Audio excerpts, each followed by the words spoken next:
Mayor, we are ready to go when you are. Okay.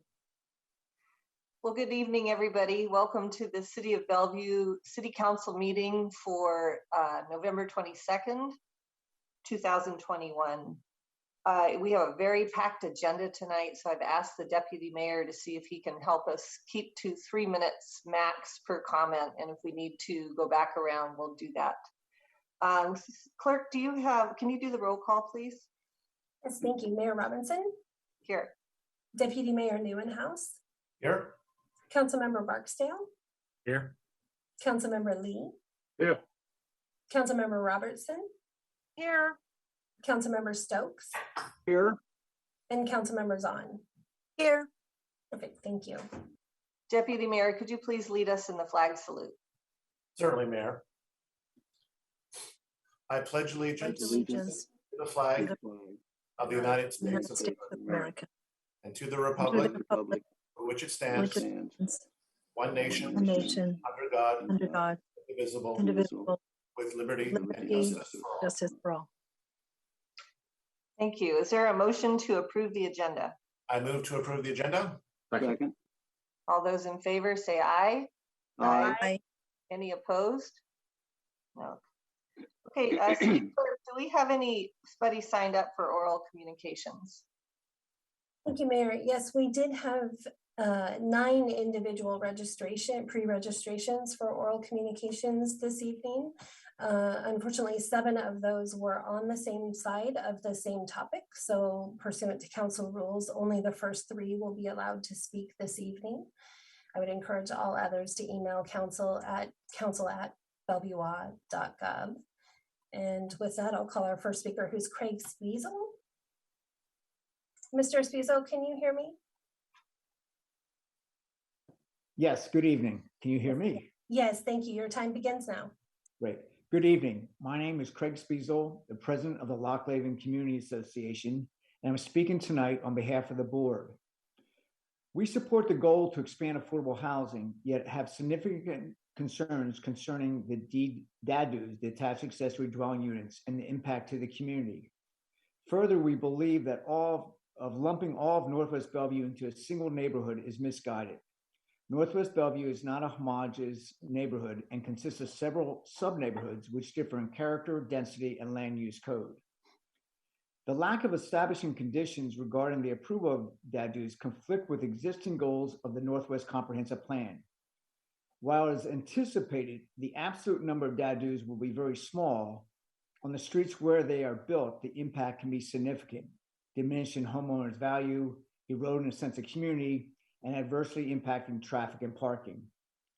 Our previous submission to the council dated November 3rd outlining 11 key conditions, the majority of which are already codified as they apply to detached structures and/or accessory dwelling units. In my limited time, I will expand on those new requirements which we believe are necessary. One is a minimum rental period. We believe it should be no less than 120 days to ensure that DADUs do not become Airbnbs.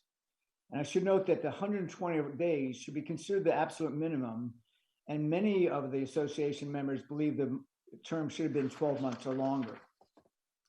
Sunset clause. If approved, it is recommended that code be conditional and subject to a sunset clause.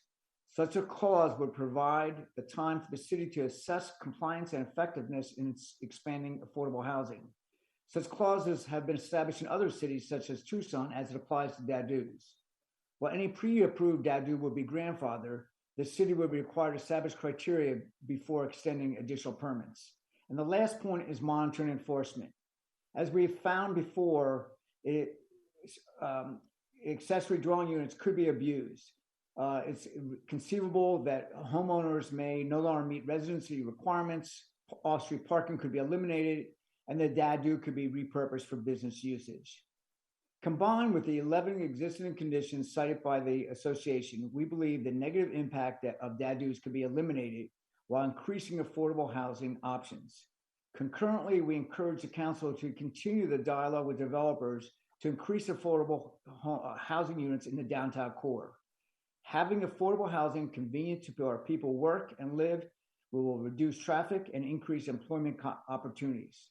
We look forward to working with the staff and council towards achieving these goals. Thank you. Thank you, Mr. Spiesel. The next speaker on the list this evening is Catherine Hughes. And Ms. Hughes, can you hear me? Can you hear me? Yes, thank you. Your time begins now. Thank you, Charmaine. My name is Catherine, or Cat Hughes, as many of you know me by. I live at 714 2nd Street South, Kirkland.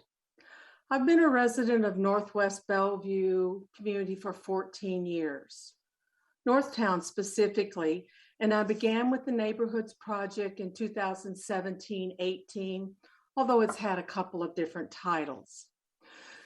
The council today has the opportunity to move the Northwest neighborhood plans, I'm lumping them together, to an overall comp plan parking lot, in my opinion, while the updating of the master plan for Bellevue takes place. 22 through 24, I believe, is your coming deadline. And while this process is daunting enough, and you do have a great master plan in place and it does need updates, I encourage you to carry out these items, specifically thinking about the neighborhoods. A provision so that the neighborhoods can address their individual concerns and distinct sub-area characteristics, just like Mr. Spiesel was saying.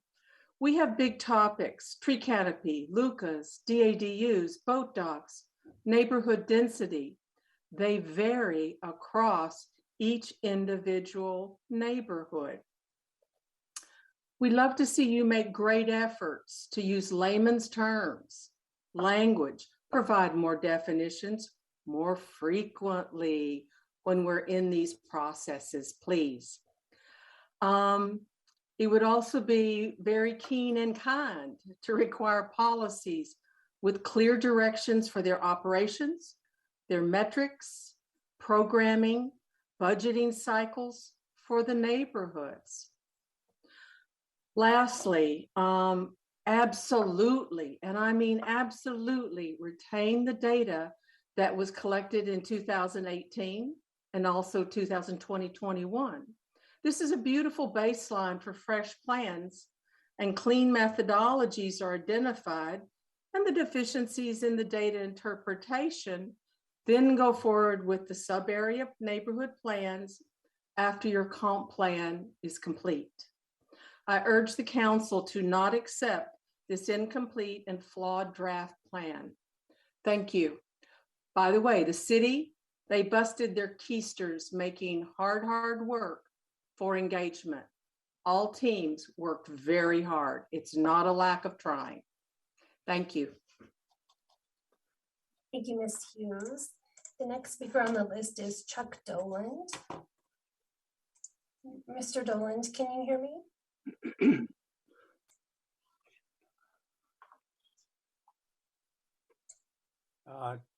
Mr. Doland? Am I unmuted now? Yes, you are. Your time begins now. Okay, thank you very much. Hi, I'm Chuck Doland. I've been a resident of Bellevue since 1955. That's about 67 years. My residence is 9539 Northeast 1st Street. We raised our children in West Bellevue, initially in North Bellevue, and later at our current residence in West Bellevue, or the Loch Levin neighborhood, for the past 43 years. I enjoyed representing our West Bellevue community on the Sub-Area Advisory Councils circa 1980, establishing the Central Business District. Our community club at that point, West Bellevue Community Club, was in fact incorporated in 1978. We were active at the original adoption of the Central Business District plan that evolved around the wedding cake concept, and specifically division between commercial and residential use.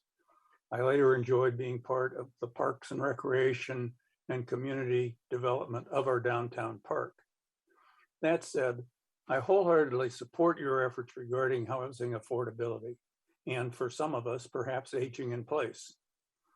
Your sub-area definitions of residential character found in DT 59, 120, 121, 22, 24, constrain retail to the downtown perimeter areas and protect surrounding residential areas. Specific to DADU, these appear to have a purpose. However, must rely on your enforcement of the rules as seem to be stated as off-street parking required for those units, owner occupancy of either the DADU or its adjoining residence. These should not become Airbnbs, as Mr. Spiesel spoke earlier, nor should they permit offices or commercial use. And we hope you will incorporate a 4-year or less evaluation sunset clause to see whether the DADUs are achieving their purpose for residency as well as the residential communities.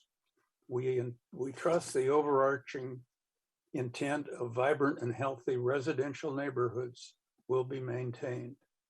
We expect the boundaries of the downtown sub-area will also be maintained with no spill out into our residential areas. Thank you for your time.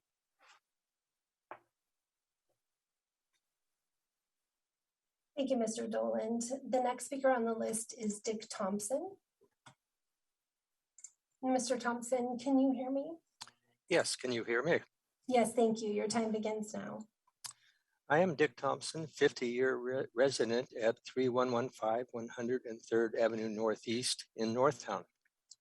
I am speaking to you this evening about the Northwest and Northeast Bellevue neighborhood area plans that you will be considering in tonight's study session. Last week, I suggested that Council consider an action on these two plans other than approval. Tonight, I ask once again. Neighborhood area planning was severely impacted by the COVID-19 pandemic. Despite that, the Bellevue staff did an outstanding job bringing neighbors together virtually and collecting our thoughts. A wealth of raw data was collected, but the processes applied to that data did not translate into meaningful goals and policies. I speak to you about this issue with utmost respect for the effort expended by the staff and their professionalism while doing so. But the results of the great neighborhood effort to date have resulted in frustration among a great number of participants. The engagement process was a series of online Zoom meetings and a few mailed and online surveys. Posting ideas on a website was also available. The difficulty here is that these activities were almost exclusively one-on-one engagements, neighborhood participant to staff. No interaction among neighborhood participants. Ideas could not be discussed, debated, modified, or discarded by anything resembling a group of neighbors of any size. No consensus was developed and no timely evaluation and feedback could be provided to staff on neighborhood vision, values, profile, challenges, and opportunities. Unfortunately, the draft plan reflects this, even though there were many who tried very, very hard to correct the situation to no avail. Who will benefit from approval of these two neighborhood plans? They will be non-compliant with the Bellevue Comprehensive Plan in short order. As a reflection of the values of the neighborhoods, they miss the mark.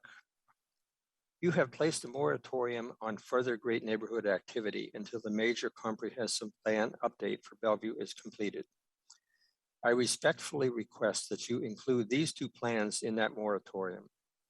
And if that does not work for you, and if you are compelled to approve these plans, please seriously consider amending the respective plans with proposed revisions submitted by the neighborhoods.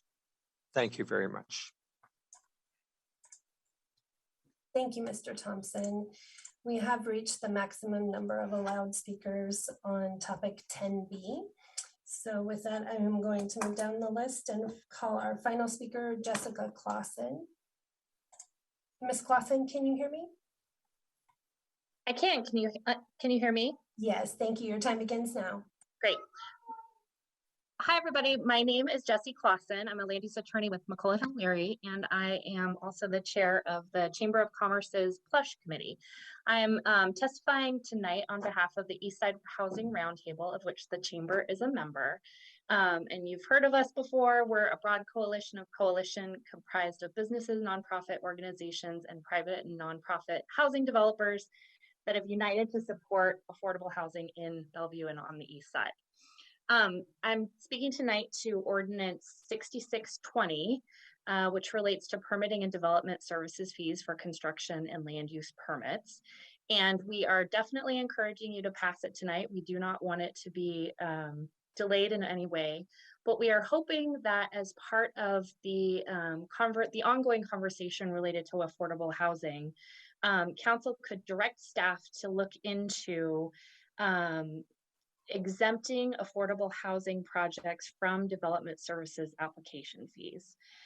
This aligns with Action C5 of Bellevue's affordable housing strategy to reduce the costs of building affordable housing. And I will tell you that there are examples currently in Bellevue of affordable housing projects paying hundreds of thousands of dollars in fees to the city of Bellevue. Some of those are getting back through grants. However, doing as much as we can to incentivize and to reduce costs for affordable housing is what the Eastside Housing Roundtable is all about. This very much reduces barriers to needed projects and advancing. And if you can further encourage the building of units that will be permanently affordable at 80% or 60% AMI and below, that's what the Eastside Housing Roundtable would like to see. And I know that's what Council would like to see. And every bit counts. So reducing permit fees and also reducing permit timelines in a very meaningful way will absolutely help deliver those types of units that the Council is looking for. So with that, we're supportive of 6620, and we hope that you can direct staff to take a look next year in the overall strategy at reducing permit fees for affordable housing projects. Thank you. Thank you, Ms. Clausen. That is the end of our pre-registered list. At this point, I would ask if there is anyone else who would like to make comment to the City Council this evening. Again, we have reached the maximum number of speakers in opposition or having concern with item 10B, the CPAs. So if it is on a different topic, please use the raise hand function or *9 if you're connected with a phone.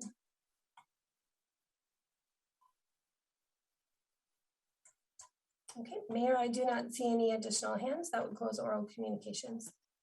Okay, great. Thank you. Thank you very much. So we have first on our list here under reports of community council boards and commissions, a recommendation from the Arts Commission. Mr. Miyake, did you want to introduce that? Sure, Mayor. I can introduce this. Good evening, council members. By way of background, the City Council since 2001 has allocated funding annually to support artists and arts organizations providing services and programs in Bellevue. The Arts Commission has played a critical role in providing funding allocation recommendations to the City Council for purposes of the budget.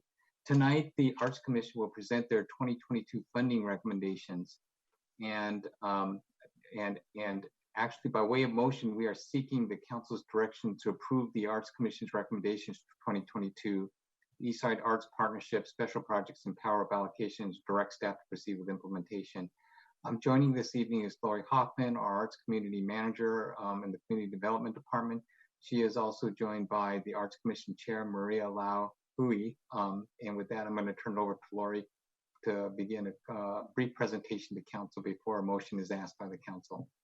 Lori?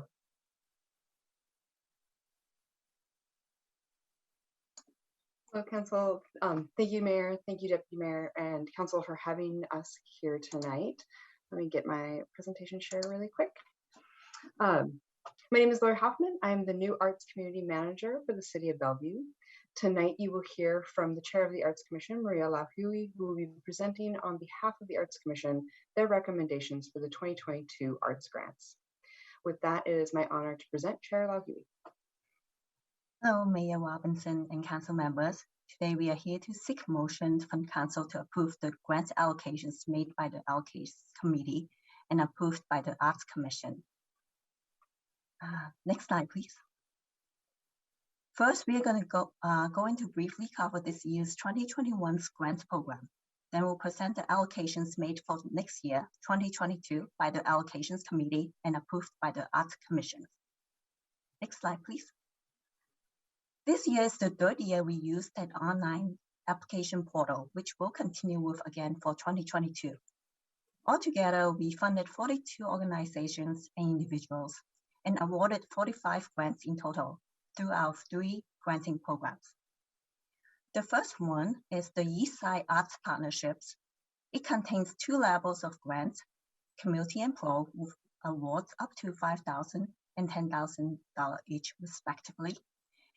EAP grants provide operational support to nonprofits that provide art, cultural, and heritage programs in Bellevue.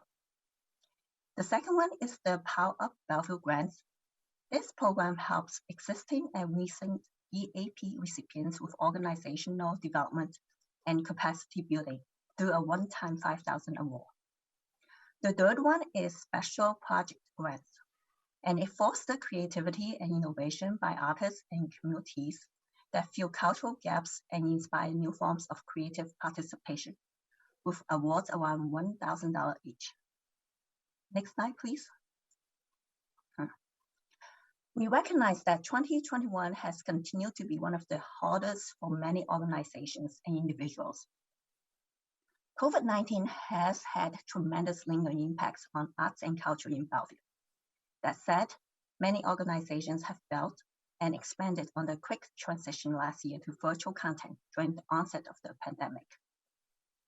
The success of these virtual galas, performances, and workshops have in some cases exceeded the number that would have been typical for in-person events. 2022 will still bring many unknowns for our arts and cultural partners, but when examining the proposal from this year's applicant pools, we see a great deal of creativity and innovation in bringing the arts into Bellevue's home and safely opening some operations for viewing and practicing art. Next slide. This year, we had a very similar allocation process and timeline to previous years. Guidelines were posted on our website and then grant portal opens in mid-August. This year, we received 46 applications, 12 of which were new applicants. This compared to 42 applications with 12 new applicants last year. Last month, our allocations committee, which comprised of 3 arts commissioners and 2 outside community members, scored each application and made recommendations for funding. The criteria for funding and the recommendations can be found in the package before you. These recommendations were approved by the Arts Commission and now, if approved by Council, will be announced to applicants and monitored by staff throughout next year. Next slide, please. For 2022, the Arts Commission were given $145,000 to allocate. Arts organization and artists working in Bellevue submitted 46 grant applications, totaling $272,000 plus in funding requests. The $145,000 allocation equates to 53.2% of the total requested. Next slide, please. Okay, this slide presents a high-level overview of the allocations made this year for each bucket. For 2022, the Allocations Committee and Arts Commission have chosen to fund 32 arts partnerships, Eastside Arts Partnerships, 2 Power Up Bellevue grants, and 11 Special Projects grants. The committee scored each application based on specific criteria for each type of grant and convened to discuss the scores and allocate awards last month. These recommendations have been approved by the Arts Commissions. Next slide, please. As always, the public benefits are tremendous. We anticipate artists and art groups funded by the city will serve over 1 million residents and visitors in 2022 through in-person and virtual programs, performances, cultural festival, and arts education. City support will ensure over 188,000 people have access to these opportunities through free or reduced admissions. An additional 17,000 persons will be provided with scholarship to participate in arts educational programs. Overall, grantees will offer programs designed to increase access for people with disabilities, disadvantaged youth and seniors, low-income people, limited English-speaking people, and historically disadvantaged minorities. These art and cultural organizations and projects will also support higher levels of creative civic engagement. An estimated 3,400 artists and 4,800 volunteers will have the opportunity to contribute their creative talents to Bellevue in 2022. A little under a third of the artists' opportunity will be paid, and the total contributed volunteer labor hours is equivalent to about 62 full-time paid positions. Next slide, please. We thank you so much for your time. The Arts Commission would recommend Council to approve the 2022 grant allocations made by the Allocations Committee and approved by the Arts Commission. Terrific. Chair Huey, thank you so much for being with us here tonight. We appreciate your presentation and especially appreciate the hard work that the Arts Commission has done. I read these recommendations and they seem very solid to me, very well thought out. I'm going to let Councilmember Stokes speak since he's the liaison to the Arts Commission. Councilmember Stokes. Yes, thank you, Mayor, and thank you, Maria and Lori. Really glad to have you on board. This will be your first presentation, and we're delighted to have you and make the transition. And the commission has really worked hard. It's a great group, and they're working with, as we do in a lot of these things, with a lot more interest and need than we can supply. But it's been a very special year in terms of the way they've looked at all of these groups, and I think they've leveraged that money in a very effective way. And again, it's a good group, and we're looking forward to, as it's growing much, you know, the numbers are growing in the population, the activity in Bellevue, and all the stuff that's going on that the arts are involved in has been exciting. And we're looking forward to the 2022 partnerships, special projects, and all is really accelerating that. And I'm hoping next year we can take a look at, you know, budget time and all that and see where we can go on that. But for this year, it's just fantastic what we've come up with. And one of the ones that's really neat is putting these wraps on boxes and things, different places that keep people from putting graffiti on there permanently, but also you walk by and you see, wow, this is really cool. It's arts, you know, in an industrial type setting. So it's a lot of really exciting things going on. So I would this be appropriate now to move this, and then we have a discussion? Sure, go ahead, make a motion. I move to approve the Arts Commission recommendations for 2022 Eastside Arts Partnerships, Special Projects, and Power Up Bellevue allocations, and direct staff to proceed with implementation. Second. Okay, anybody have comments or questions, or it looks pretty straightforward to me? Okay, Councilmember Lee, followed by Councilmember Son. Thank you, Chairperson Maria Lahui. I have a question regarding the evaluation of your grants. You mentioned the 2 outside judges. What are the opportunities for people to become outside judges? And how to do it? Lori, I'll defer that question to you. Yeah, I might have to circle back to you, Councilmember Lee. I wasn't here at the city yet when those outside participants were selected. Although at any point, if somebody has interest, they can absolutely reach out to me. I know that we are looking for folks to round out the commission members who have expertise in the arts. Okay, thank you. Councilmember Zahn. Yes, thank you. I can only imagine how challenging it can be to look at all of the proposals when we only have the ability to fund about 50% of them. So I am appreciative of how hard this was and glad that we got so many new applicants. My question is this: when I look at some of the smaller organizations, and I'm wondering whether these events will still happen when we only provide 22% of the funding for them, like the Hawaiian Performing Arts Group and several others on here.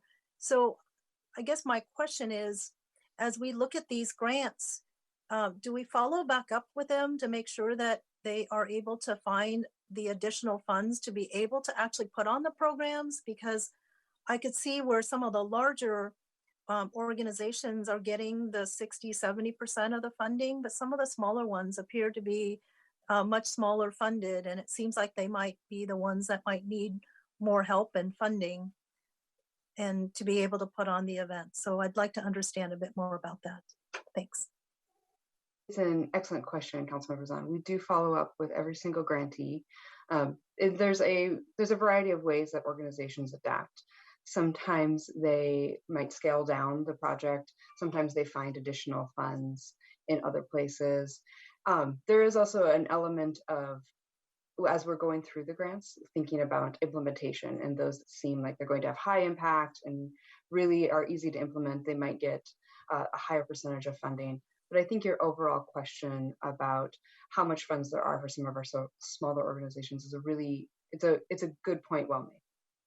Yeah, and I just think about those smaller community-based organizations and their ability to compete with the larger, more established ones.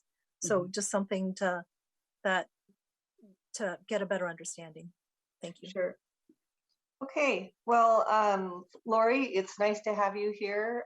Jesse, thank you. And Chair Hui, thank you so much for this presentation. I think we're ready to vote. All those in favor say aye. Aye. Aye. Any opposed? Okay, your recommendation passes. Thank you very much. Okay, we are on to council business and new initiatives. So Council Member Stokes, this is your night, I guess, Council Member Stokes. You are now the star of this item as the appointed representative to the board of the Cascade Water Alliance. And I know you've been listening to feedback from the council to make your recommendation at the next meeting. We ask that you propose or educate the council on Nav Odal's recommendation. I know you provided the council with the link to the recording of the meeting and all the materials. And I am going to let you report back to us here.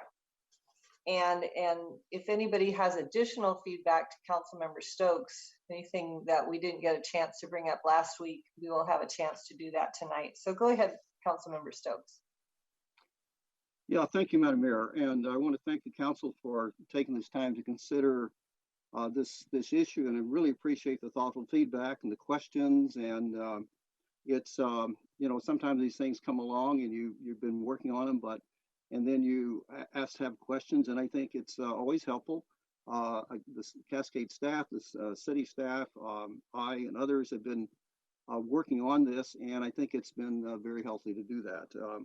The additional time has really been good in getting us kind of straightened out on this, and the continuing discussion, both with, as I said, with the members and the staff for both the utilities and Cascade has been really good.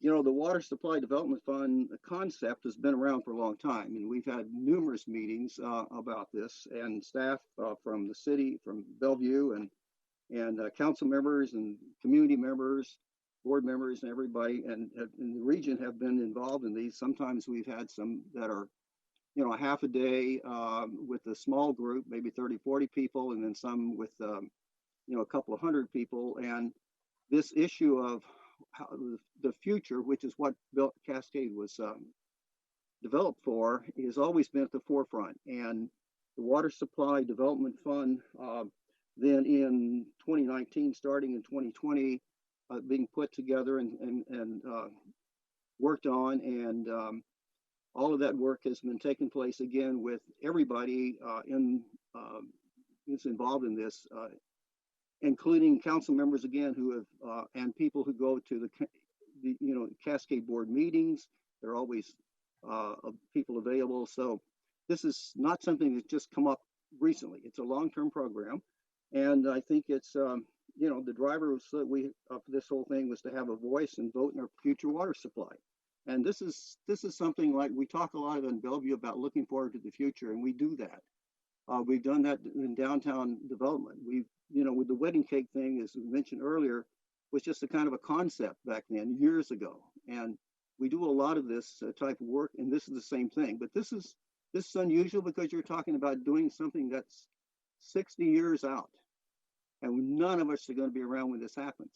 But what will be around, what this plan is that we will have adequate water, we will have rates that are rational, and we will have a much better community, and one that we can't even imagine what it's going to look like now, but in the future. So that's the whole concept. So, of course, we wanted to have a voice and vote in our own, as I said, in our own future on this.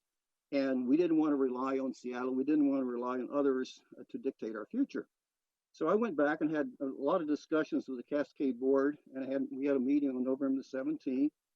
And the board carefully considered the Bellevue Utilities proposal, provided feedback to me. It reaffirmed the board members' desire to implement the Water Supply Development Fund as soon as possible. The board asked that Cascade share their feedback with you. And I hope you read the email memo sent to you by Ray Hoffman on behalf of the board members. It contains a lot more detail. And anything you want to really know about the Cascade and how it's all put together is in this document that came to you. And it's, of course, a lot more detail we can get into. The board members also asked specifically that I share with you their continued commitment to a regional approach to water supply and the sound business practices and prudent financial principles demonstrated by Cascade.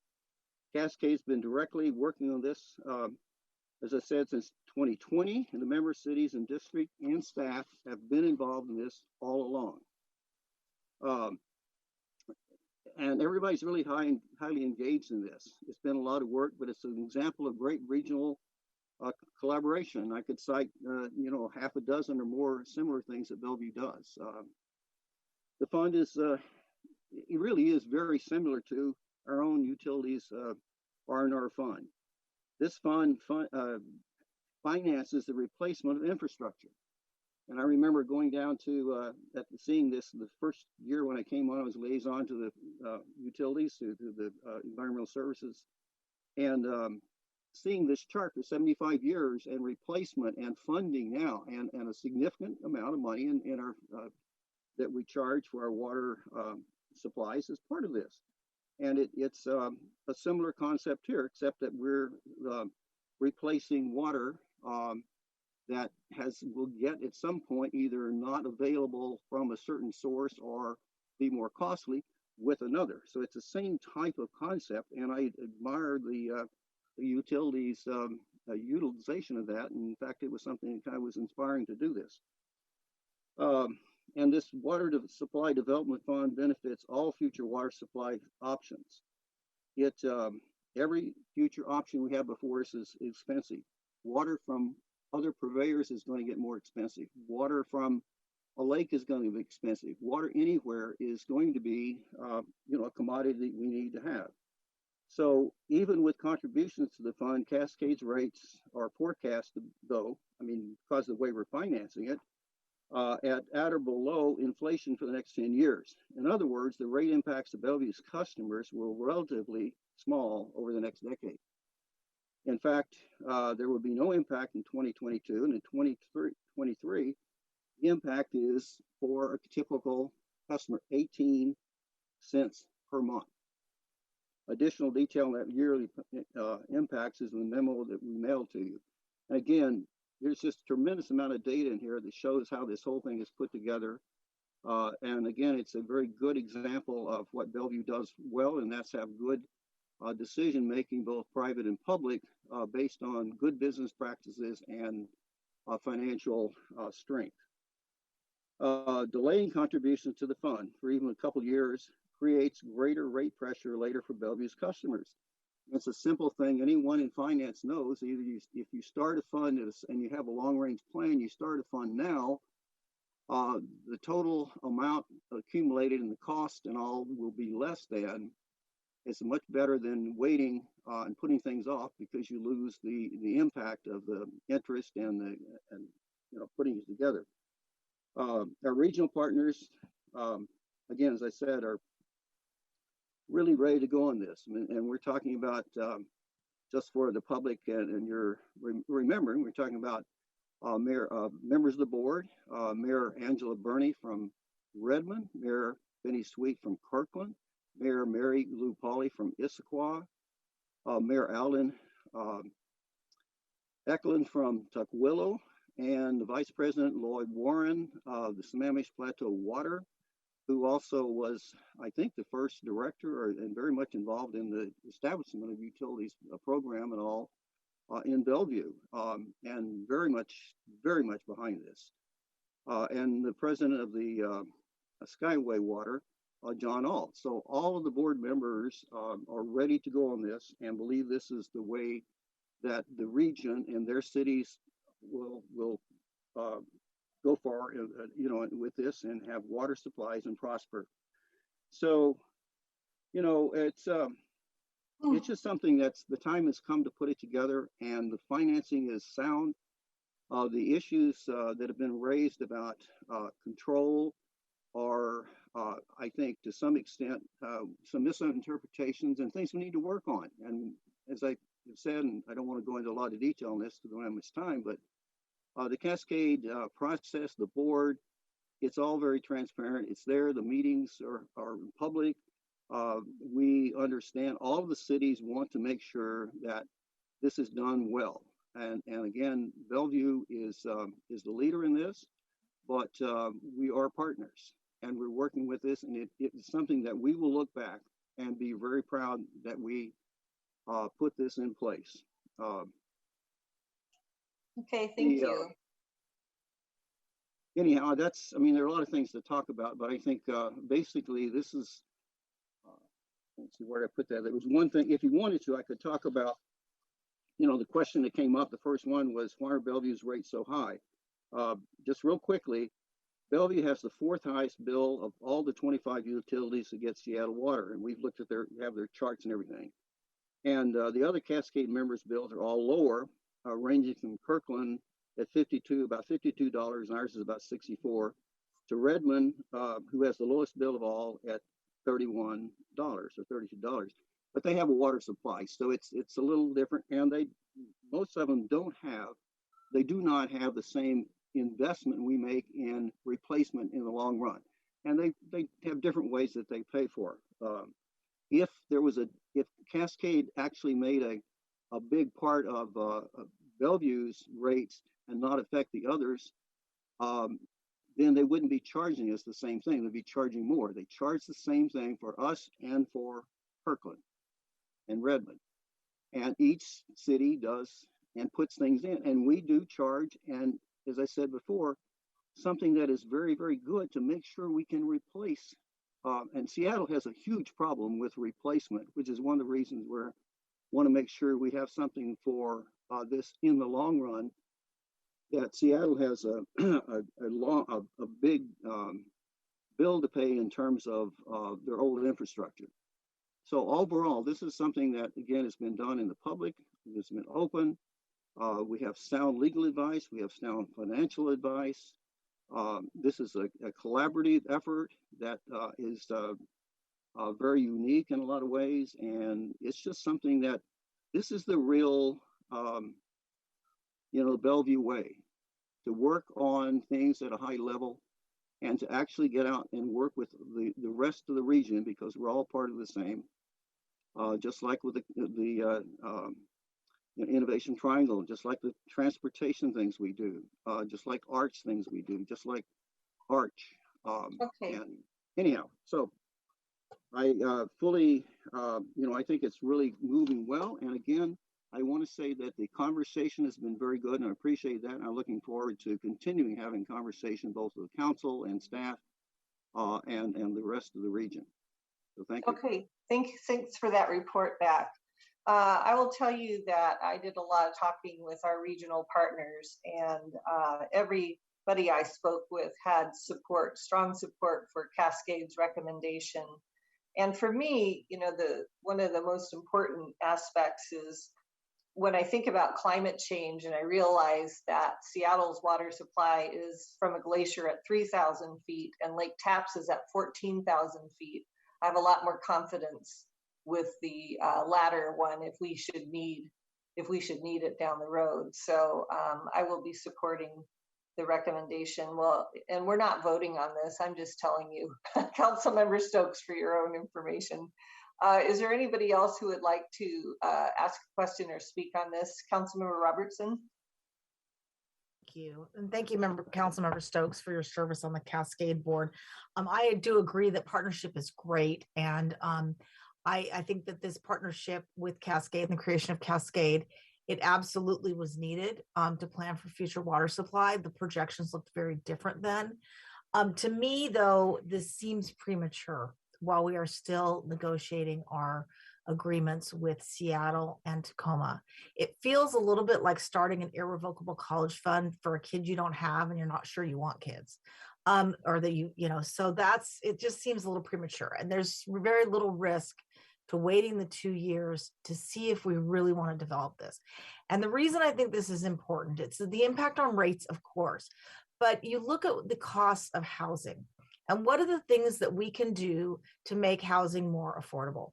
One of the things that impacts the cost of housing is one-time fees that people pay when they bring a new housing unit onto the market. Those fees are things like permit fees and impact fees, but those things are also things like utility connection fees. The Cascade connection fee for Bellevue residents is $6,807 for every single family equivalent today. Now that does include money towards this future development of Lake Tapps, but only $861 million. So if Cascade moves forward and the $3 billion is cranked into that formula, I would seriously like to know how much that is going to affect the connection fee. And I'd like to see Cascade do that evaluation and provide that information to the board and have that filter back to us, because I think it could be significant. It's one more thing that makes housing less affordable.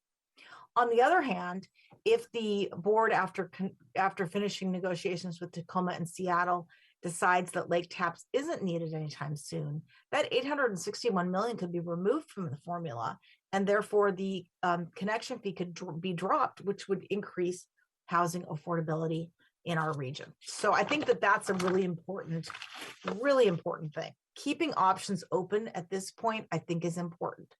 We may very well need to build out Lake Tapps, but until we complete our negotiations with Tacoma and Seattle, it may not, I think it's just too soon to move that 12 million and start charging rates for that. The 2 years, like I said, is a very low risk. So my advice is that it's the prudent thing to do to wait, to make sure that we have a kid, and that kid, that we're actually want to have kids and we have a kid, AKA that we need this to be brought online and developed before we start putting money aside that we then can't move out of those funds and taking money from the ratepayers. So that's where I am on it. I do very much appreciate the regional aspect of this. I don't think it hurts the region or those relationships if we waited the 2 years. Bellevue has a veto on this committee for a reason, and it's because we are more than half of the money that goes into paying for Cascade. So I don't think we should use it often. And I think delaying 2 years would be a really good reason and a fair thing to do. So that's my input. But if this does go forward, Councilmember Stokes, please ask Cascade for the analysis on the connection fees, because that is one of the things that drives housing unaffordability in our region. Thank you. Okay, got that, Councilmember Stokes. Maybe you can bring back some information to the council on that as well. Well, I'm going to count on Councilmember Barksdale, followed by Deputy Mayor. Oh, thank you, Mayor. So I also support it. You know, I think the one thing that sort of resonated, like, because I know I brought up before the idea of having our own fund, but the fact that we have the authority that we do over the fund and that we can get the money, as a board, the board can choose to dissolve the fund and redistribute the fund money back to the member cities. And given the opportunity cost here in terms of the 8.8 million in net losses, I mean, I just think we should go ahead and proceed. I mean, I think we have the necessary ability to reverse if we need to. So I support moving forward with contributing to the fund. Thank you. Deputy Mayor? Thank you, Mayor. Yeah, Councilmember Stokes, thank you for your service on this board. And then also want to thank Nav Hotel, who did a great job. At least I think so, in terms of her analysis on this fund and our relationship with Cascade and some of their concerns about the creation of this fund and specifically what it means for Bellevue and Bellevue ratepayers. So. You know, I think Councilmember Stokes makes some good arguments there in terms of why we should move forward. But for me, I still didn't hear the kind of the quintessential answer in terms of we've owned this asset, or Cascade has owned this asset for 16 years. And now we find that the time is appropriate to create this fund. And I'm still unsure as why now. Why are we doing this now? That's not to say that we shouldn't, but I still didn't really hear an argument for now is the time to do this. So that just gives me pause, especially at a time when we're going through a pandemic. People are having a hard time, let alone paying their mortgage, but paying utilities, especially when our water demand is going down, especially when we're only using about 60% of the water that we purchase right now. And we have a contract that goes through 2042, if I remember the date correctly. So for me, I'm kind of in the same camp as Councilmember Robertson, where for me, I'm still not quite understanding why now still. I guess the best argument is that this would give us some leverage in some of those negotiations with Seattle and Tacoma, that we are serious about the development of lake taps. But again, that question is not, hasn't really been answered for me. So, and I don't know if we're going to have any back and forth here, Mayor, at all. I think that's kind of where I'm sitting right now. But again, I appreciate, again, Councilmember Stokes coming back with his argument here. But again, really want to call out the great work by Nav and her team on this and looking out for the ratepayers of Bellevue. Thank you. Thank you. Councilmember Zahn, followed by Councilmember Lee. Yes, thank you, Mayor. Thank you, Councilmember Stokes, for all your work on Cascade over the years. You know, reliable water supply is key to our high quality of life. And I think we've had very good forethought to create this partnership and make sure that we're leaders to make sure that from an infrastructure perspective, that we're planning for the future. Just like our own utilities, we have a 75-year horizon. And as I think that Cascade has already talked about, part of that is also making sure we don't have large price spikes if we are not planning ahead. So I believe that from a fiscal responsibility standpoint, which my colleagues talk about quite a bit, that we should be supporting the Cascade. And I appreciate the fact that they have had thoughtful consideration of the option that was brought forward by our utilities director, Nav Hotel, so that we can actually provide multiple points of view and options for consideration by the Cascade board. And then when the board has done that thoughtful consideration, we should be supporting that effort as partners. So I support this. Thank you. Thank you. Councilmember Lee. Thank you, Madam Mayor. as somebody who has been around for a while, since the formation of Cascade Water Alliance, and I have respected and I feel its importance of this partnership. And I look at it, I agree, 100%. It's a partnership. We need to collaborate. It's for the good of ourselves, the city of Bellevue to begin with, because we don't want to rely on somebody else on a very important resource, which is the cost of money. And so it makes a lot of sense. And once we started it, other cities in the region felt, we can form a partnership and work together. That makes sense. So I respect all the people that worked on it and the staff. I mean, I didn't get on the Cascade in this kind of detail until, I don't know, since 2020. So I have, continued to have my respect for the staff work that they've done. And I respect the elected officials, for their due diligence, obviously, because it's something that's important to them as well, individually. And at the same time, I believe that our staff has always done great work. And especially with their analysis recommendation, I cannot find any fault in it. And I think that the question is, when we emphasize on partnership, that means we need to really work together. We need to collaborate, and we need to have the communication. We need to know each other. We need to communicate maybe more frequently.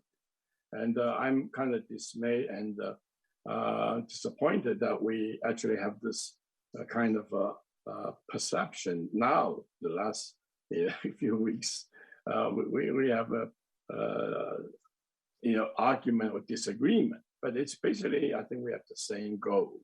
The question is that maybe we did not communicate well enough that the elected have a little bit of a different understanding.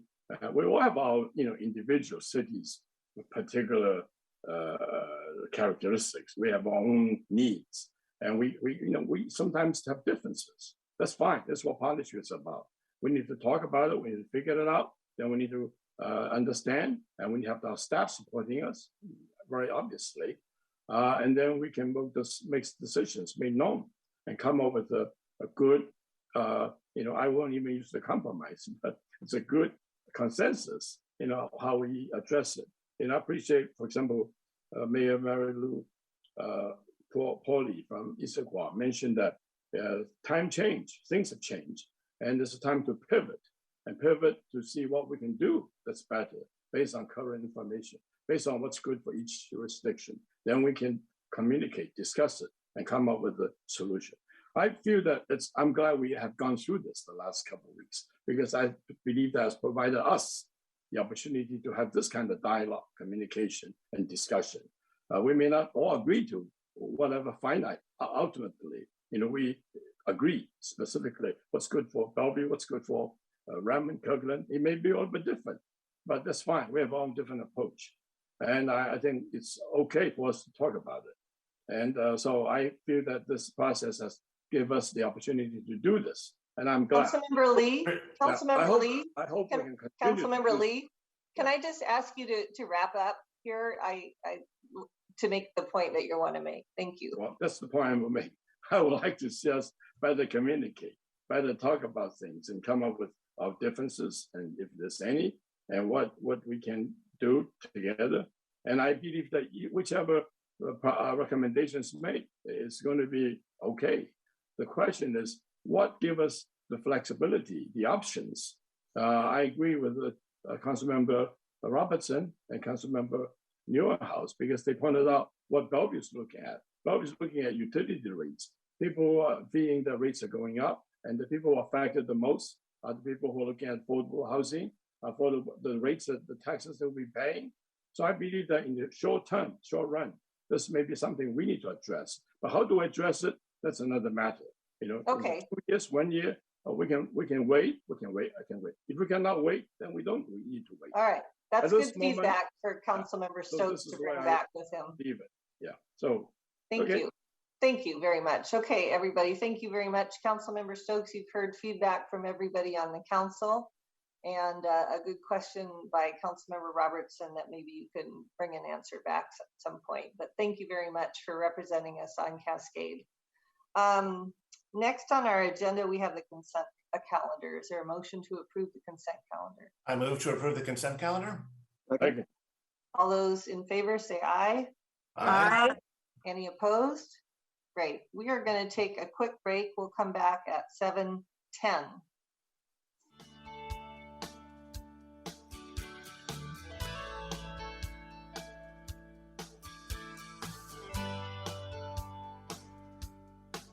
Tonight, the first one is the Eastland connections. Mr. Miyake, would you like to introduce? Yeah, thank you, Mayor Robinson and council members. As you mentioned tonight, council will be provided an update on the Eastland Connections project, including proposed changes for redistributing transit service in Bellevue as light rail expands. Just by way of background, Eastland Connections is an initiative to improve transit on the east side with the coming of Eastland rail service to begin in 2023. A goal of this initiative was to improve mobility to those historically underserved populations.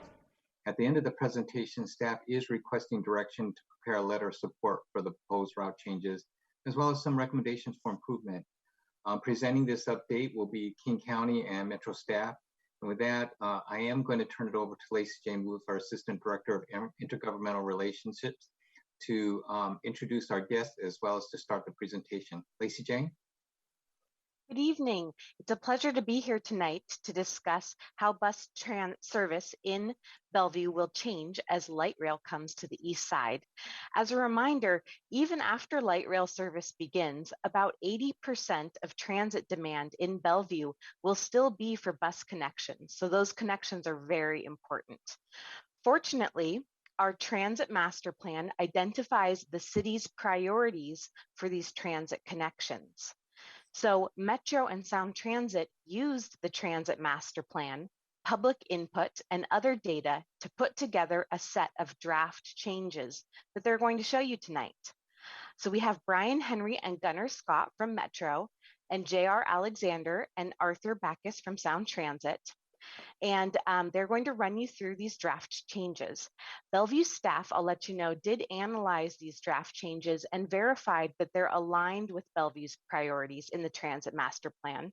Still, as Brad mentioned, there are a few routes that could be improved even more, and those are listed for you in your council packet.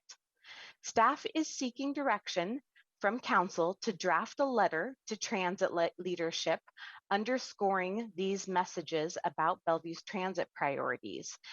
So the letter would be in support of the draft changes and suggesting some improvements. And with that, I'll turn it over to our transit agency guests. Thanks. Great, thanks a lot, Lacey Jane. Good evening, everyone. Thank you so much for having us here tonight. My name is Brian Henry, and I work in Metro's King County Metro's Service Planning Group, and I'm co-leading the Eastlink Connections effort. So we're really happy to be here to talk to you about it tonight. First, I'll just on this next slide kind of highlight what our agenda is tonight. Hey, Gunnar, can you flip to the next slide? Awesome, thanks. So we're going to talk a little bit about the goals and the scope, and then get into our timeline a little bit later. A quick touch on kind of the Eastlink light rail, and then get into the meat of it, what we've done for engagement and the changes that we're proposing. And then we'll touch at the end on a little bit of the capital improvements that we've been doing for bus rail integration. So with that, I'm going to hand it over to my counterpart at Sound Transit, JR, for the next slide. Thank you, Brian, and excuse me for the lack of camera. My connection is weird and has my laptop singing like Mariah Carey during Christmas time. We don't need any of that. So right now we're going to talk about Eastlink Connections goals. So we have three main tenets of our project. So we have improve, inform, engage, and empower, and to deliver. So let's start with improve. So the idea around Eastlink Connections is to improve our mobility for our priority populations, right? And how we define that is our BIPOC communities. So that's Black, Indigenous, and other persons of color, as well as other vulnerable, marginalized communities, you know, those who are low income, immigrants, and other communities. So what we want to do is center them at for this process, right?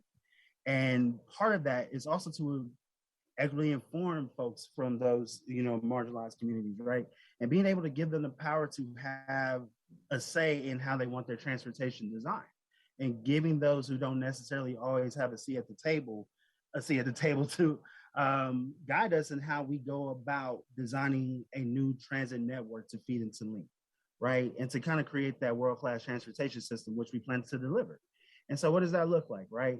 So we want to be able to deliver integrated service that responds very well to Link expansion. We want to minimize the duplication of bus services along with Link, to improve those local neighborhood connections, and to be consistent with any of the tenants from Metro Connects or Sound Transit's network plan or any other future mobility projects that we may have coming down the pipe. Next slide. And next, let me kick it back to Brian, who's going to talk a little bit more about our project area. Great. Thanks a lot. Thanks a lot, JR. So we'll take a quick look at the study area. This map emphasizes the huge breadth of this study area and the many cities within it. The area was defined by study area routes, and those were selected based on their proximity to new stations or their proximity to the pathway of the light rail. Overall, it illustrates the transformational nature of 12 new stations, 11 spread across the east side, and the opportunity we have to enhance mobility among many, many neighborhoods, work centers, as well as to and from light rail. So that's just a little bit about our study area. And now I will hand it over to Gunnar. Oh, first, sorry about that. First, back to Sound Transit. Yes, good evening, Council. So we're getting closer every day to having link service to Bellevue and the east side.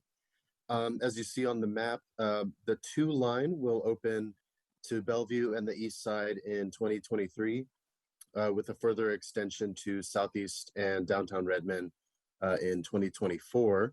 There will be 12 new stations to the east side, with link trains running every 8 minutes at peak times with service 20 hours a day. The 2 line is the second link light rail line to operate in the region, hence the name. When it's complete, it will run from downtown Redmond through Bellevue all the way up to Northgate. It will then extend further north to the Linwood Transit Center when the Linwood Link extension opens in 2024. The trains will run independently from the 1-line trains from the east side to the International District Chinatown station. And then from that station, the 1 and 2 lines will merge and share the same track for a combined frequency of 4 minutes. As you can see on the side of the slide, will be about an 18-minute ride from downtown Bellevue to downtown Redmond, a little bit over 20 minutes from downtown Bellevue to downtown Seattle, and then a little bit less than an hour from Bellevue to the SeaTac Airport. So this will transform the way we get around the region. I'll hand it back to King County now for the next slide.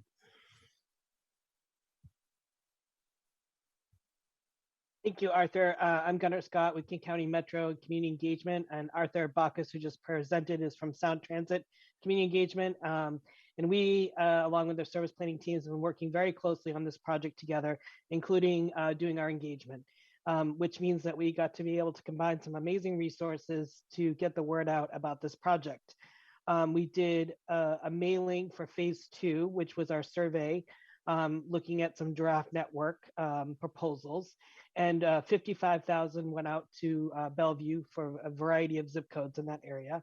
We also did virtual briefings, as many of you mentioned in some of your other presentations around COVID. Most of our work in the past has been in person, whether that's getting on the bus and having conversations or being at community events. Because of COVID, we've been unable to do that. So we've been looking for lots of ways to engage the community, including those folks that may not be as digitally connected. And we did that through partnering with community groups that have relationships with many community members, particularly those in those priority populations. We also did digital and ethnic media ads, both print ethnic media ads as well as digital ones.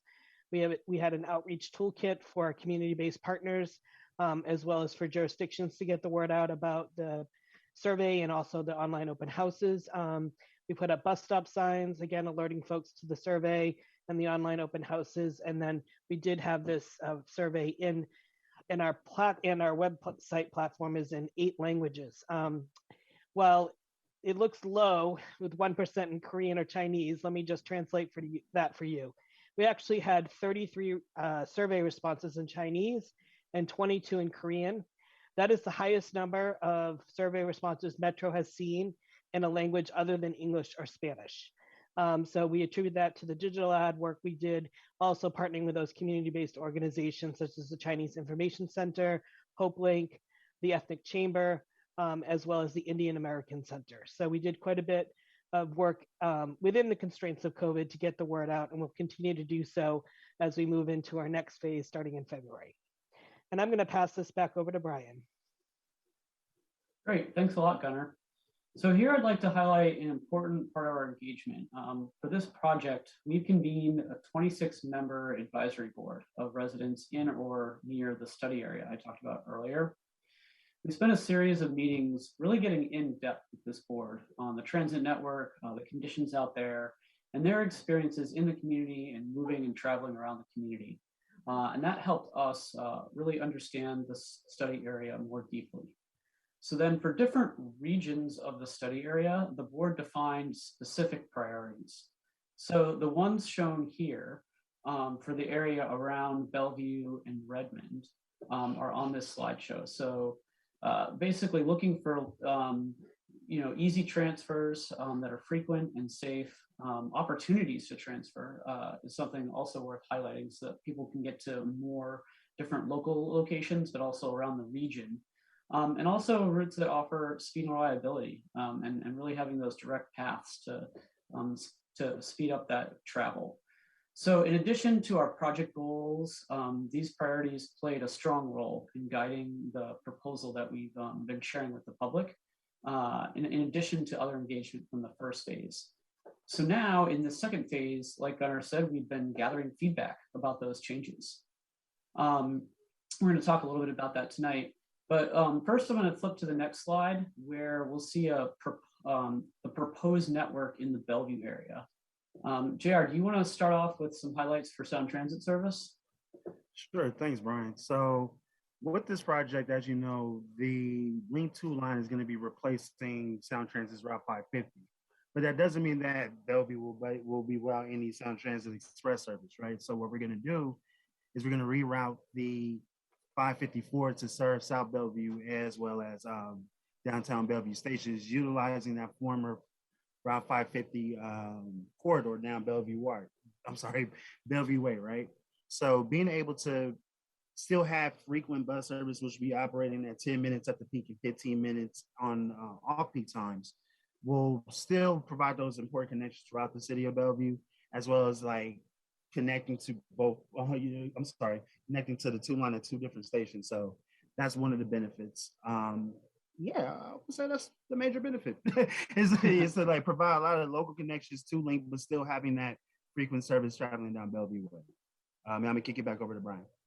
Great, thanks, JR. So in addition to the project goals and priorities that were guiding the project, the Bellevue Transit Master Plan was a key reference for planners in this process. And there's a number of examples where this proposal aligns with the Transit Master Plan. This includes the new Route 270 from UW to downtown Bellevue with a more reliable frequent service and increased frequency, like JR was just mentioning, between Issaquah and Bellevue on the revised 554.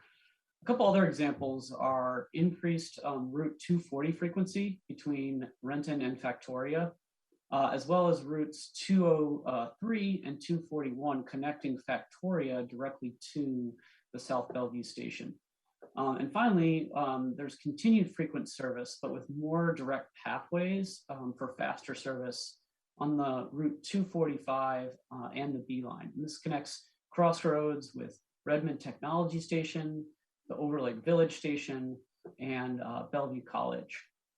So just given the time available, the text here highlights some key benefits from the proposed network on a broader scale.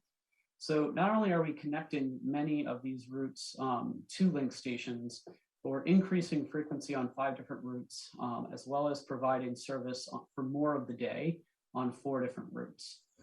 So that's kind of a broader overview. Next, on this next slide here, I just want to highlight some proposed changes where they're key changes, where newer revised routes are taking over connections in the current network. There are a lot of routes in Bellevue and a lot of places to connect. So first, the 270 and the 240 are taking over the old Route 271 connections between UW and Bellevue College, as well as Eastgate. So while the revised Sound, like I said before, the Sound Transit 554, then it's going to be providing that fast, frequent connection from Issaquah to the South Bellevue station, as well as downtown Bellevue.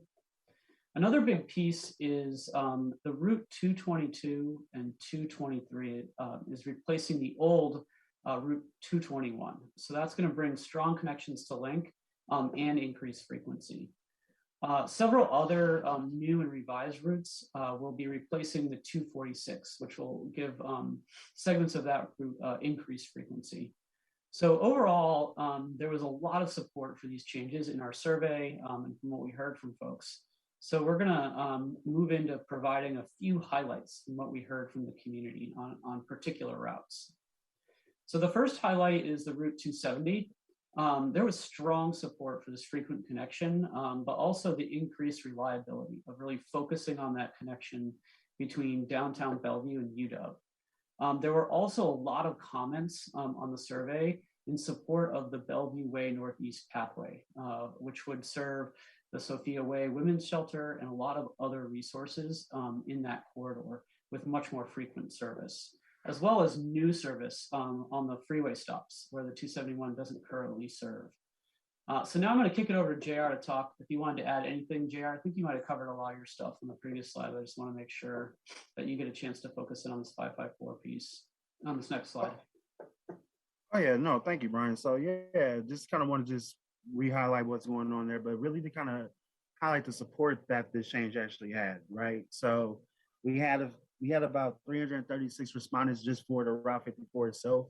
And about 53% of those folks really did support the changes that we made to the 554 by not only making it more frequent and serving local stops in Issaquah, but providing that fast and frequent connection between Bellevue and Issaquah, right? So being able to have that support for that change is very paramount to what we're doing here, right?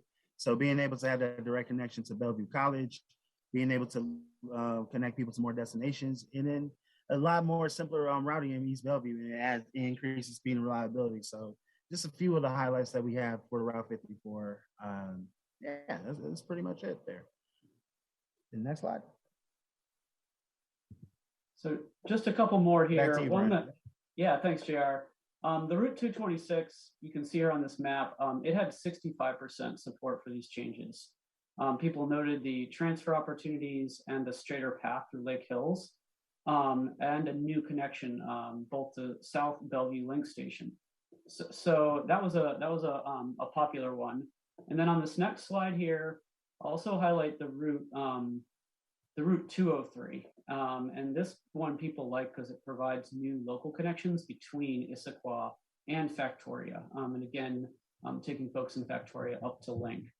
So having noted like the strong support for many changes, I do want to add that based on feedback from engagement and work with city staff, we are going to look more closely at a couple of things, at frequency between downtown Bellevue and Eastgate, connections in Factoria, and pathways and connections on the revised Route 249 west of downtown, Medina and Clyde Hill.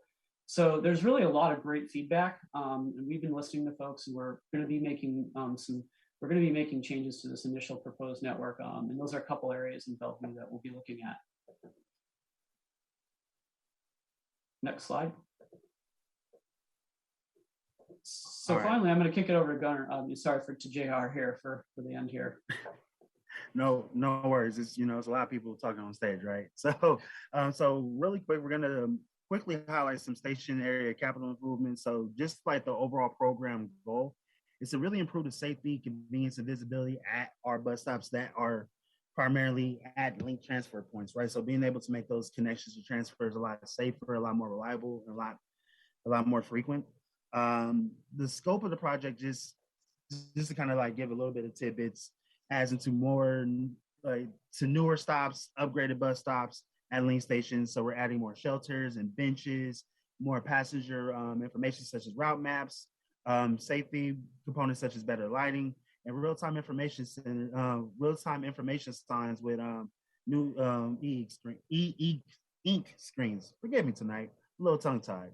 But so part of that also is specific to Bellevue is some of the changes will come at our East Main and Wilburton stations. So being able to have those upgraded bus stops, like through the bus stop program. And Brian is going to touch a little bit on speed and reliability. Yeah, I just wanted to add that we're working closely with Bellevue DOT staff on potential speed and reliability improvements so that we can really keep buses moving, especially in downtown. And that's all we had on this slide. Thank you. This is Gunnar again. I'm just going to talk briefly about our engagement timeline and next steps, which we've mentioned a few times, but this project now is moving close to being a year in process, at least in this particular part of it. And we did a needs assessment, as we talked about, which involved a survey and interviewing community stakeholders, and also convening both the mobility board, but along with that, a partner review board. The partner review board is made up of jurisdictional leaders, and some folks on this call might actually have attended the partner review board, but also large employers, institutions, nonprofits in the area, and things like that. We then service planning developed that service concept that we've been talking about tonight, and that went out to survey, as well as other conversations we've had about the proposal. And then our next step is going into what we call phase 3, which will be launching in early February, where service planning right now is going through and taking back all the feedback we're getting from phase 2 and from these types of meetings, and coming up with what we call our final draft network. And that will go back out to the public. We'll do another round of engagement. I'm anticipating that we'll continue to be doing more digital engagement. It's not clear with COVID if we will be able to do any in person. I'm hopeful, but we're being mindful about that as well. And then from there, we will be going back to our mobility board as well as the partner review board to discuss the findings from phase 3, and then on to King County Council and the Sound Transit Board in the summer. And so we'll be looking for letters of support for the final proposal to go along with that ordinance package. So that is the engagement timeline and the next steps. And want to just thank you for your time. And there are route level maps as well as informations about those specific routes on our website. We're using a platform called elc.participate.online. And the reason we're doing that is because the survey and other materials are able to be viewed through screen readers, as well as we have 8 individual sites in the languages that we are doing the project in. So that's where you can take a look at those, and I'll pop that into the chat when I'm done speaking. I'm going to turn it over to Brian and JR, who are going to lead us through any discussion questions or comments that you might have. Okay, I'll take it from here then, I guess. So thank you for that presentation. I'm going to give each council member a chance to speak. I'm going to go with Councilmember Robertson, Councilmember Zahn, Deputy Mayor, me, Councilmember Barksdale, Councilmember Stokes, and Lee. So starting with Councilmember Robertson. Any comments or questions? Yeah, thank you all for being here tonight to tell us about this exciting planning work for Bellevue. Before I begin, though, I wanted to thank, I don't know if it was Metro or Sound Transit, I think it was Sound Transit, for opening the South Bellevue Park and Ride to buses now. I wasn't able to attend the opening, but I couldn't be happier for you listening to the people of Bellevue and to Councilmember Balducci on the King County Council and getting that open. So really thanks. That's a great resource for the people of our city. And also thank you for working in partnership with Bellevue as we're working through the plans for the restructure for Eastland. We couldn't do it without the collaboration and the partnership. So thank you for that. I'm really pleased with Metro and Sound Transit's work to provide the fast, convenient options to connect high capacity transit, especially for people who don't live within walking distance of stations. Our region really deserves to see the maximum benefit for our investment in this high capacity transit system. Although, as Lacey Jane said, 80% of the people will still get around by bus. So making sure that our light rail system works well and that the bus system works well is really important. And I think paying attention to the walk shed areas, a half mile for frequent transit or high capacity transit and a quarter mile for more local routes is going to be really important, as is making sure that the restructure will not just serve getting people to the high capacity transit, but also will focus on the growth that we have relatively short term here in Bellevue with 30,000 new jobs coming in the next couple of years in mostly downtown, but also out in Bellred. So making sure we serve those folks really well is really important. As you may know, I serve on the Regional Transit Committee for King County, and we've just spent the last 2 years helping update Metro's policies for exactly this type of service restructure. I expect those policies will be adopted in just a few weeks by the King County Council. They all passed unanimously in the Regional Transit Committee, including all the amendments that were sponsored by Sound Cities. So I'm looking forward to hearing how those new policies are integrated into the Eastlink connection in phase 3. If you wanted to respond to anything I've said, please feel free, but just express my gratitude of the work that you've done and how much we embrace continuing to work in partnership with both Metro and Sound Transit to make sure that we have really good transit service to serve the people of Bellevue and all these jobs that are coming. Great, thank you for your input. And thank you for representing Bellevue. Councilmember Zahn. Yes, thank you, Mayor. And, thank you. I am also very excited for 2023. I think that having light rail and this new transit map for frequent transit network is going to be transformational in our community. So I really appreciate that. And the fact that you used our transit master plan as the baseline to really understand our needs, it is very much appreciated.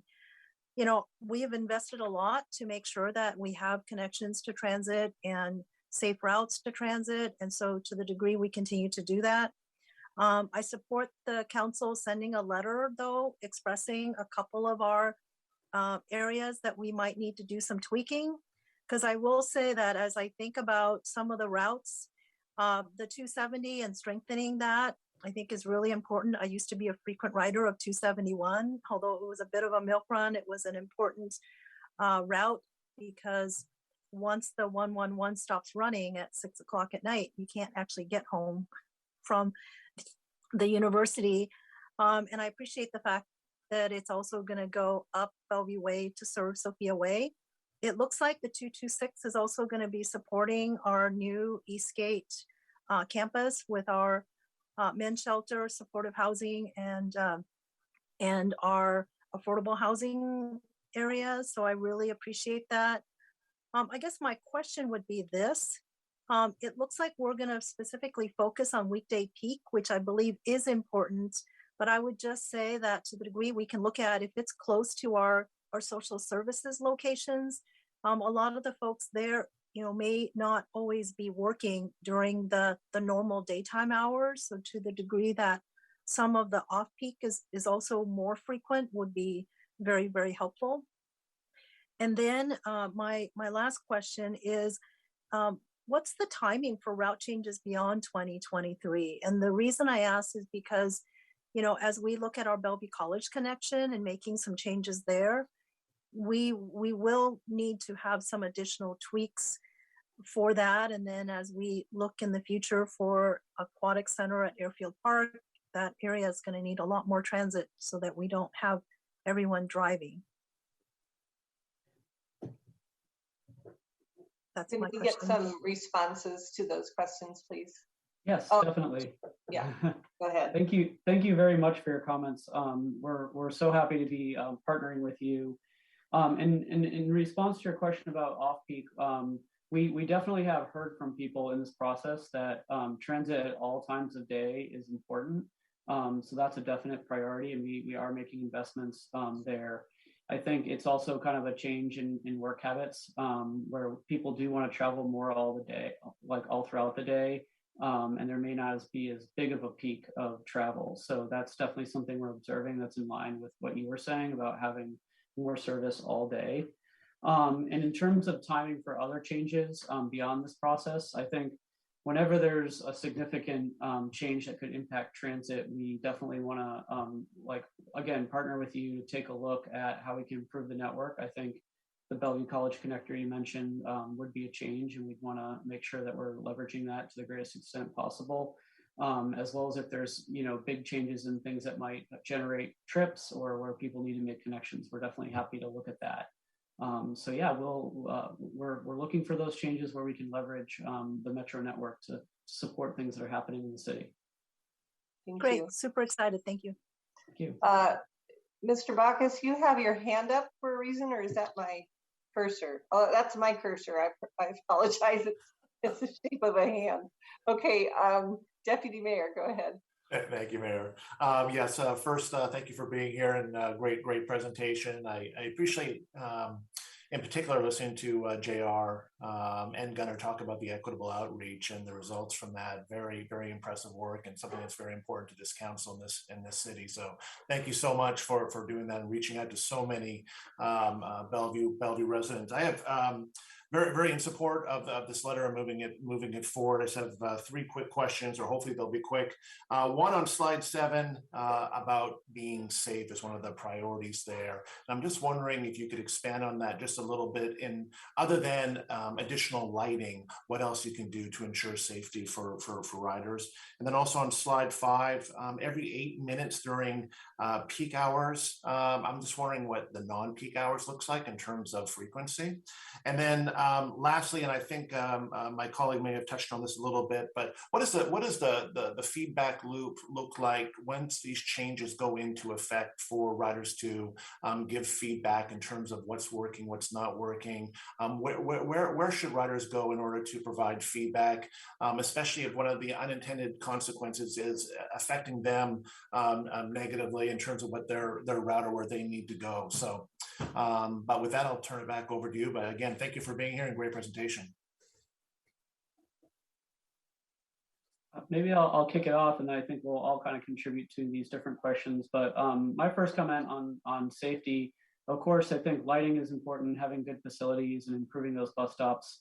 But I also think making sure, making a seamless connection. So bringing our routes to the Link Light Rail stations so that people can move between the modes quickly and easily. It helps them travel, but it also helps them feel safe. So I would add that. I don't know if others have additional comments they want to make, but that's just to kick it off. And then I think, Arthur, do you want to cover the question about frequency? Yeah. So yeah, 8-minute peak time frequency, and then it'll be running midday frequency is about 10 minutes. And then evenings, like late evenings and weekends, you'll see 15-minute frequency. But usually it's generally 8 to 10 minutes. Okay. And then Gunnar, did you want to comment on the feedback piece? Sure, I can do that. Excuse me. So while we are in engagement right now about the draft network and recognize that once things do shift, that there may be additional feedback. And so we, one is that during phase 3, we start working with our marketing folks to start thinking about how are we going to let the public know that these changes are going to happen and how they're going to happen, and also getting Orca cards out to folks who may not have them. So there's a whole plan that goes along with that. So we start to get some feedback sometimes at that period. And then as always, we have our customer service line. And so there are ways there for people to give feedback about the route, the ride, the driver, all of the different areas, both on the Metro side, and Sound Transit has a comparable customer service. And then through there, if there are particular questions or comments about particular routes and the way they're running, or if things are shifting, we would then reach back out to service planning, drag Brian back in, have conversations, and look to see if an adjustment needs to be made. That is not uncommon. There are a lot of reasons why adjustments get made. I mean, I was working with folks during in downtown Seattle, and when they put the Black Lives Matter mural across the street, we actually couldn't run a bus down there anymore, so we had to make a change around that. So working with community, working with service planning, working with SDOT, so not unusual, just to give as an example. Okay, good, thank you. So like my fellow council members, I really appreciate the reference and the strong reference to our transit master plan. That was a very thoughtful body of work that utilized input from our community, and really is a good recommendation of where the bus service is needed the most in our community. And it seems like, you know, we're responding to that well. And I do appreciate the equity piece. So many times I hear from the people who seem to struggle the most in our community about how they're, you know, taking a bus for over 2 hours to get to work each way. And that's just really cuts down on your quality of life. So I appreciate the response and the sensitivity to the people who will be utilizing the bus. I couldn't help but notice that there seems to be a real lack of service to some of our neighborhoods. And I was looking at Woodridge, where I used to live, and I just, I know that bus route so well. I noticed that that's no longer there. And I just wonder, you know, will you be taking feedback from people who are impacted by that and respond to that as we move forward with these plans?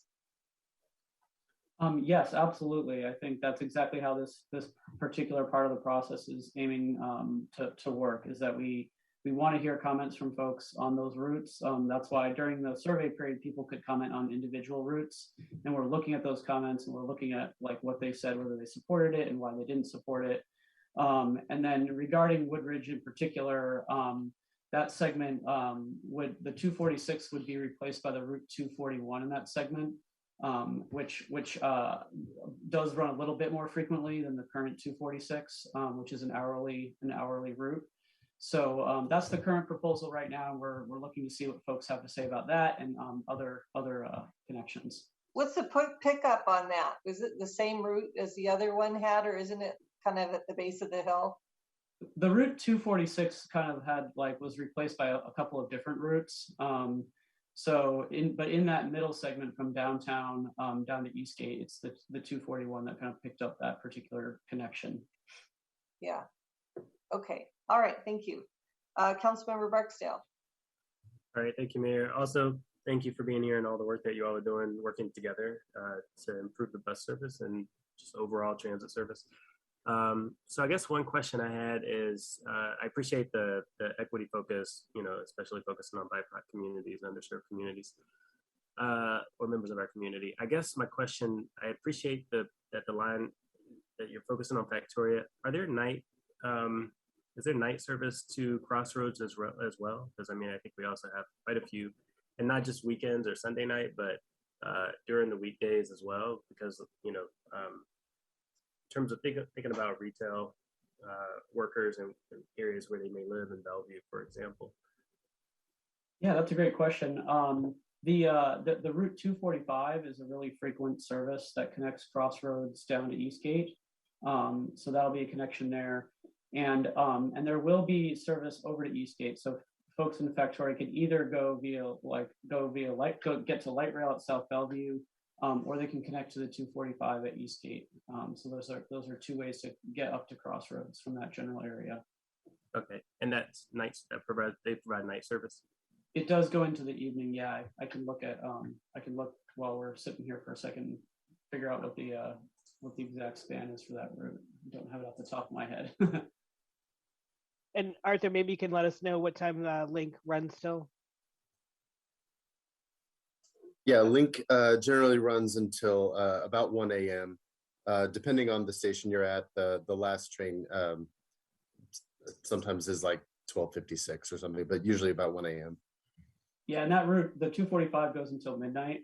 That's one of the things we did to improve the network is some of the routes, again, the 223 used to be the 221, but now it's a replaced route, but it's going to run instead of 10 p.m., it'll go till midnight. So there's definitely cases where we wanted it to go longer into the night to try to match up as well as possible with Link. And just gonna follow up as well for the 554 and all the remaining ST Express services. We're gonna make sure that the buses still meet up with the last, like, at least like what are the last few trips of Link. So we want to make sure that we're gonna be running like pretty late service on ST Express as well. Awesome. Okay, thank you. Okay, Councilmember Stokes. Yeah, everybody's asked all the really good questions. So it's been a good conversation. I really appreciate having ridden the bus for like 16 years back and forth to Seattle and seeing how that changed. And that was a great, from one place to another. But this whole concept of getting around the whole community and everything is really what we've been needing. And been a lot of really thoughtful comments on this. I appreciate that. I think transit, having more services, more service times and frequency and better integration of the system is what we really need. And it's without that, we still would be kind of lost in this. And that's the thing that, as people pointed out, it's going to take really a great advantage of the light rail piece that several of us have worked on. And I appreciate Councilmember Robertson's comments about that. And I also worked on the some parts of the regional transit part. And so it's just good to see the, I think, awareness now, and finally, after a lot of conversations, getting everybody connected. And what you're laying out as a program is something that I'd say 5 years ago, we would say, wow, that's a dream, but when's it going to happen? And you're making it happen. At some of the ETP meetings we've had, it's that same thing. It's the changes going on. So you're getting ahead, I think, of, or at least up with the growth and the need, and the change that the pandemic has put on it is a big piece to it too, which you're responding to well. So just congratulations. I think it's really great. And one of the concerns or thoughts I have on this is that you have these systems, and thinking about people, say, I live in Woodridge, and you see some buses, not right now because they took that route off coming up the hill, but I think one of this is going to be how do people learn, how do they know what transit can do for them? I mean, there are times when I really would rather, if I can catch a bus and go someplace else in Bellevue, I would do that, because sometimes it's a real problem, and there's just something about sometimes riding a bus and getting there in a different way. So I think that's in the communication, getting out. How do you get people to, one, know about bus riding, and two, get them to accept it and then become as part of their way of getting around. I think that's the next steps you're working on. And again, I haven't seen a presentation like this in a long time that is so thorough and covering all these pieces. It's really nice to hear, and it's great you're getting out like this, talking to us. And talking to other groups in the community will help as well, like the Bellevue Downtown Association or something. I mean, or community places, the community centers and all. Some ways we can do that. Maybe we can work with you on that going forward, because the more people know about this, the more will get ridership. But I don't have any real questions, because great questions have been asked and answered, and don't take too long to come back and see us. Thank you. Okay, we have Councilmember Lee, and remember the question on the table is support for this, for the phase 2 proposed routes, and then the letter support with some of the changes recommended. So Councilmember Lee, I'll let you go. Thanks for having coming to us. Appreciate you providing the connection, the last mile connection to Sound Transit. And obviously, Metro is a very key piece of it. I was going to ask you about the community outreach. You say you outreach 4 community organizations, and you receive 3 comments back from Chinese language. And I was just curious, how would you get input back from your implementation? Oftentimes people don't know until it happens, then they respond to you. I think that's a very valuable thing. So, just curious, how do you make sure that you are hearing back from the immigrant population? Because a lot of people who run public transit are the immigrants who may speak a different language rather than English. Thank you for that question. We are working closely with the Chinese Information Service Center. So on top of the helping us get the word out at the survey, they actually conducted a focus group in language for community members that were interested in that. And then through our marketing efforts, we'll be, again, working with those community-based organizations that we've partnered with, providing they have the capacity. I mean, one of the things that we are running up against, typically we try to work with more closer to 6 to 8 community groups, especially in an area this large. But due to COVID, many of them are really focused on direct services and don't necessarily have the full capacity for things that aren't directly related to food security and things like that and COVID response. And so I'm hopeful as we move forward this pandemic that they may have more capacity, and we do pay them, we do partner with them, and provide as many tools as possible. We'll continue to do outreach and engagement and marketing in language, particularly showing all the great response. Again, this is I'm hoping phase 3 we see double the response in language, as well as when we get to the marketing phase of that. And so our marketing team has a relationship with the CBOs that we work with. They've already started to talk about that. We also like to, if it's possible, bring in folks that have been on our mobility board or work for these organizations to be features or stars in these campaigns, so people see people from their community on the side of the bus talking about these changes. We did that in our Renton, Kent, Auburn, which was really awesome to just make the everyday person the superstar on the side of the bus and on our marketing materials. So those will be some things we'll be looking at as well. And then we also are trying to get folks to get back on transit, just to go back to Councilmember Stokes's comments. So we're got a number of things moving at the same direction. And I imagine our bringing people back to transit will continue, particularly as the way the pandemic changes. And so I think one thing that we did run up against is that some of the changes we made in our Northeast mobility plan didn't come to full fruition because we did the bus route change and 2 weeks later we got shut down for COVID. So hopefully, and we've seen a little bit of that with our last service change too, because we haven't been able to be out, like I said, in public as much. So I think the ethnic media ads in particular has been a huge way for us to reach the community. We've been looking at things also that the immigrant community uses, like WhatsApp, or if there are other Facebook groups or other places that we should try to tap into that we may not necessarily think about. So we're always looking for any of those kind of suggestions. If anyone here has suggestions of things that we should look at, particularly to reach those hard to reach populations, we're interested, and we will do whatever we can because we want to have those conversations and let people know. I can give you a suggestion. Reaching the Chinese American community, WeChat. You know what that is? Yes, I do. That's great. Okay. Yeah, we'll definitely look into that one. I can guarantee you can get 2,000 responses from that instead of 3. So, and so I hope you take that advice. That if anything we can help you with, yeah, I can help you. And Awesome. One question I do have also, 560 from here, from Bellevue to the airport, is that eliminated because everybody's going to take the light rail to the airport instead of the bus? Oh, no.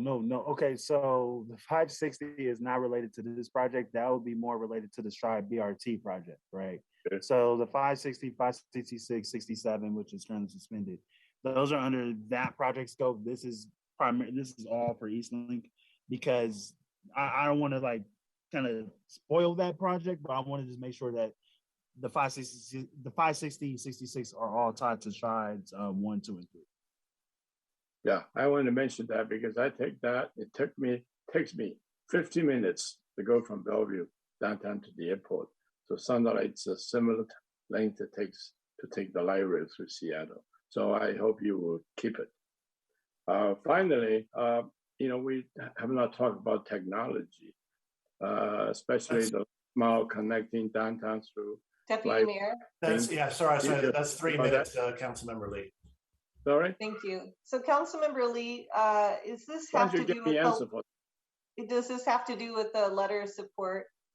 Yeah, I'm fine. Yeah. Okay.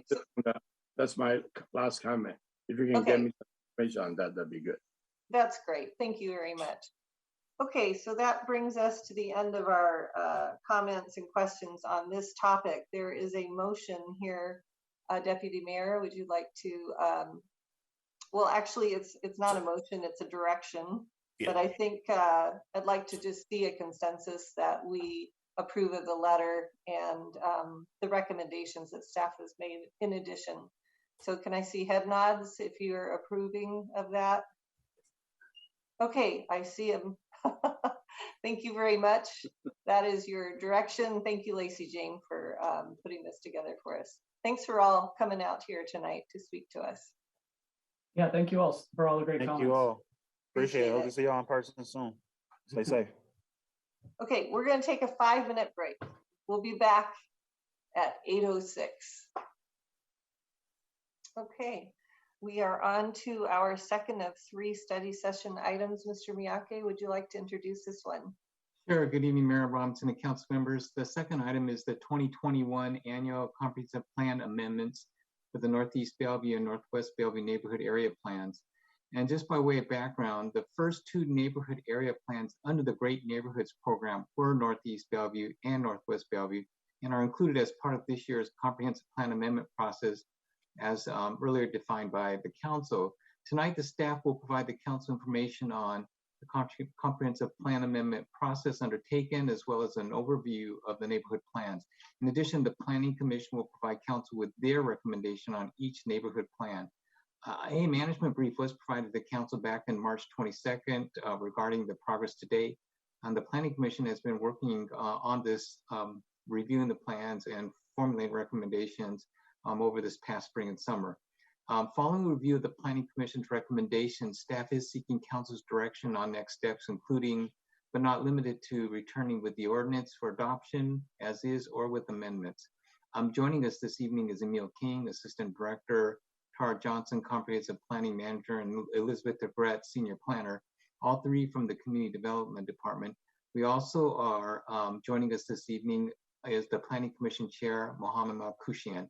With that, I'm going to turn it over to Emil King to kick off the presentation. Emil? Thank you for the introduction, City Manager Miyake.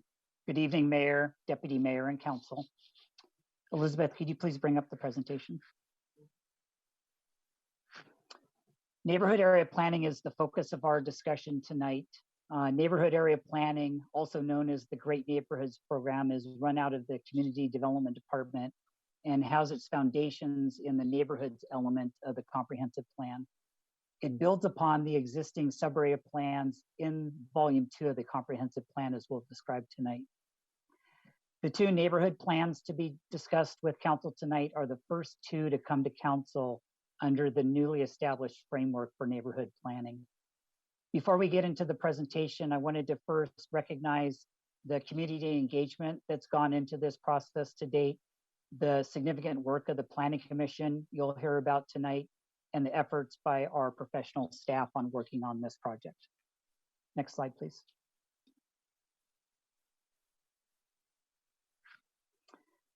Tonight, staff and the Planning Commission Chair are formally transmitting the Commission's recommendations for the Northeast Bellevue and Northwest Bellevue plans for council consideration. The current effort was formally relaunched in 2020 with these 2 neighborhoods and adjusted to remote outreach and engagement for much of the process. It was also informed by the previous work done in 2018 on neighborhood planning, but put on hold due to resource limitations at the time. Council members were kept abreast of progress with staff visits to council in October 20th, as well as October 2020 and March 2021, as the city manager described. The 2 recommended plans are part of the 2021 annual comprehensive plan amendment process, and staff do seek direction to return with ordinances adopting the commission's recommendations following the discussion tonight. Next slide, please. The agenda for tonight will include the following. I'll be talking about the comprehensive plan, its purpose, and how it's used. Staff will review the process to make amendments to the comprehensive plan, followed by an overview of what's included in the neighborhood plan. The Planning Commission chair will then review the commission's recommendations, with staff following up with resident comments received over the past couple months since the commission work was completed. We'll cover the Northeast neighborhood plan first, then move on to the Northwest neighborhood plan, pausing to seek direction for each plan in that order. On the map, you can see the location of the Northwest Bellevue subarea, as well as the Northeast Bellevue subarea. These are 2 of the 16 neighborhood areas that comprise the city of Bellevue. Next slide, please. I'd like to add some context for this work to update the comprehensive plan. The comprehensive plan is often referenced as the foundational policy document for the city. This is pertinent to both volume 1, which has the general elements such as land use, housing, and transportation, as well as volume 2, which contains the subarea plans or neighborhood plans, as we're calling them now. What this means is that the comprehensive plan includes the vision for the city and its neighborhoods and policies that provide direction on how to achieve desired goals and outcomes as established by the city. This guidance is provided to other functional plans, capital expenditures, as well as regulations and program and service delivery. Next slide, please. This graphic shows how the overall comprehensive plan is truly the umbrella document and what it leads to.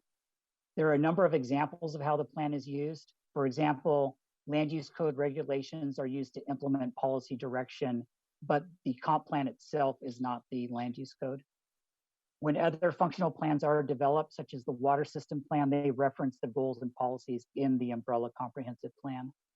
And programs such as neighborhood traffic safety can serve specific populations or needs as informed by plans. I hope this provides a good overview of how the comprehensive plan is used, and I'll now be turning things over to Tara Johnson to continue with the presentation. Thank you, Emil. Good evening, Mayor Robinson, Deputy Mayor Newenhouse, council members. Wanted to provide a little bit of an overview on the comprehensive plan process. Elizabeth, if you could go back to the previous slide. Just a little bit of an overview. I know you're fairly familiar with it, given that staff was before City Council in October with our private amendment, as well as transportation related comprehensive plan amendments.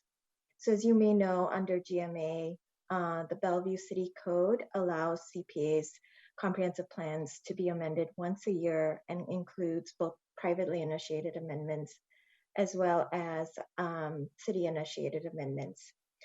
Council-initiated amendments do address broader comprehensive plan policy implementation. And as you know, of course, we're here this evening with the 2 great neighborhood sub-area plans for Northeast and Northwest Bellevue.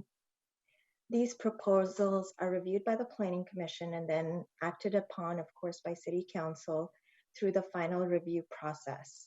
This includes evaluating the merits of the proposed amendments included in the annual comp plan amendment process. And final review, evaluation, and decision includes initial staff review, Planning Commission public hearing and recommendation, which you'll be hearing about shortly, and then City Council action by ordinance. If you could go to the next slide, Elizabeth. Thank you. This is the decision criteria that both the Planning Commission uses as well as City Council in making their recommendations and final actions. We presented that to you as part of our October meeting. Essentially, there are several decision criteria that each amendment has to meet, including consistency with the overall comp plan, other goals and policies, countywide planning policies, the Growth Management Act, and other applicable state law. If you could go to the next slide. So included in our presentation this evening, of course, are 2 comprehensive plan amendments that were initiated by City Council. one for Northeast Bellevue Neighborhood Area Plan, which includes making changes to the sub-area plan with new policies and a new narrative section. We're also amending, which we'll be going over in more detail, the Northeast Bellevue land use map, and then also amending borders for adjoining neighborhoods within Crossroads and Southeast Bellevue. Planning Commission recommendation, which we'll talk about shortly, was to approve the sub-area plan with recommendations on policy changes. Similarly, for Northwest Bellevue, we're revising the sub-area plan, and then also proposing new draft policies as well as narrative language for council consideration. And the Planning Commission recommendation was to move forward with the proposed policies. And with that, I think I'm going to turn things over to Elizabeth to walk us through some aspects of the neighborhood area planning process. Thank you, Tara. Good evening, Mayor, Deputy Mayor, and members of the council and the public. Before we dive too deeply into these plans, we wanted to do a little bit with you all to go through what neighborhood plans are, how we use them, what belongs in them, and what belongs in other areas of the work we do here at the city. So you can see here on the page, Northeast Bellevue as an example, but we'll talk through a little bit the broader needs and goals of neighborhood area plans. In general, they are used to highlight what is unique about each neighborhood and prioritize really important things for that particular neighborhood. That's a really key aspect of this. As others have gone through, we are planning to update them in groups of 2, and we are beginning with Northeast Bellevue and Northwest Bellevue, and the remaining plans are meant to be put on hold until after the 2024 periodic update to the comprehensive plan is complete. But for these plans, there's a number of elements that we'll be going through, but it's important to recognize, just like Emil went through at the beginning of this presentation, that the comprehensive plan, including these neighborhood plans, is really high-level direction and not about specific implementation. So specific code amendments or proposals for funding or programs are actions that might come out of and kind of reflect these policies, but are not included within these plans. But we did hear a lot of really great things from the community that relate to those types of things. And so we did gather those and create neighborhood proposals, which is attachment J in your packet tonight. This is included just for reference and has been provided to the appropriate departments and discussed with them. But that kind of gives you an idea of the things that don't belong in the comprehensive plan itself, but are important things that came out of this effort that have been recorded and can be referenced in the future as well. As an example of the types of things that might come out of these plans, we wanted to kind of give an example from this specific recommendation. So there is a goal in the recommended plan for Northwest Bellevue that talks about enhancing access in a general sense. And then there's a policy number 39 under that prioritizes enhancements that address safe access to schools, parks, and transit. So as an example for that policy, it might ultimately lead to actions that create CIP funds towards a Safe Routes to School program, or it might change the prioritization methods used in the neighborhood sidewalk program. But those are things that might come out of that. Those are not things that are listed in the plan specifically, but are things that would follow up once these plans are adopted potentially. So that's just an example we wanted to include to highlight that. We also wanted to explain that while the land use maps do live in volume 2 of the comprehensive plan, the scope for the neighborhood area planning as it was defined by council does not include updates to the land uses themselves. So those have not been amended. We did include those maps for a number of them because, as Tara said, there are boundary changes. So when the comprehensive plan was updated in 2015, several of the neighborhood area boundaries did change. And so while Northwest Bellevue, which was previously called North Bellevue, did not change its boundaries, Northeast Bellevue did. So you can see in the map on the screen here that it gained a section that's in the solid yellow from Crossroads, and it lost sections in the dashed yellow line that went to Lake Hills and West Lake Sammamish. So those areas have been reflected, and those related maps have been amended, but those are just the boundaries. The actual uses have not changed here. So here's an overview of what is in each of these plans. You can see them in your attachments, but at the very start is a vision statement for each neighborhood. This was really recommended by council when these plans were first launched, and an important part of defining what's unique and what the vision is for each of these neighborhoods. There's then a section called the neighborhood profile, and that section is full of data about that neighborhood. There's a section of the profile that is consistent across all neighborhoods ultimately once amended, and then there's a section that includes data that's really highlighting specific unique things about that neighborhood. So you'll see that there's a bit of variation in that in order to highlight specific elements of each neighborhood. There's then a narrative section called neighborhood context, which highlights the challenges and opportunities facing each neighborhood. And then it finishes up with the real meat of the plan, which is the goals and policies that you'll hear a lot about today. So before we hand it off to the Planning Commission Chair to go through that process, we wanted to highlight just briefly the community engagement that was done. We did do a management brief back in March that highlighted this in much more detail, but just as a reminder, this entire engagement effort was unfortunately done remotely due to COVID, but we pivoted very, very quickly and found ways to engage the community in all sorts of new ways. So this is an example on the screen of how we were able to get community members to talk to each other. We did a lot of breakout rooms with 3 to 5 people from the same neighborhood area and had them talking to one another and filling out diagrams like this and really getting into the meat of the discussion in a very interactive way, which was great. On this slide, there's a lot of details about numbers of engagement. I'm not going to go through all of them since a lot of that was highlighted previously, but just as a reminder, we did find a lot of great ways to engage equitably across diverse communities. We were able to hire some part-time cultural outreach assistants to give us tips like using WeChat with the Chinese community. We did that and got a lot of great responses. So things like that were really kind of new pivotal parts of our engagement effort. We also were able to get thousands of visitors to our online websites for each neighborhood, and we also sent out mailers twice to each neighborhood, to every household in each neighborhood. And the second one was actually a questionnaire that you'll hear a little bit about later. We also were able to provide full draft plans to these communities. So a couple months before we brought these plans to the Planning Commission, we released full drafts and got public comment from both neighborhoods on that. We're able to make some changes and then bring the full plans to the Planning Commission for additional discussion. So with that, I want to introduce you to the 2 plans. These are on the cover here to show you which plans they are. They are attachments C and F in your packet, and so you can walk through that. And in each of those, there are these 5 policy section areas. The conversations with both neighborhoods tended to follow these types of topics, but then the policies that you find within these section areas are very different for each plan. And so the chair of the Planning Commission will walk through that. And with that, I'm going to hand that off to Chair Malakuchin to walk through the Planning Commission process. Thank you. Thank you so much. Good evening, everyone.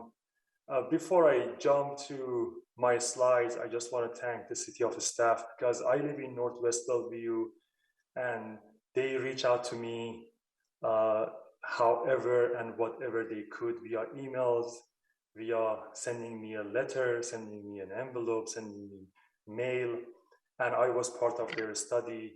I think at the time they didn't even know I serve as a planning commissioner. So I can be a witness for their effort to reach out to a community. I am sure we can do better, but I think they did their best they could do.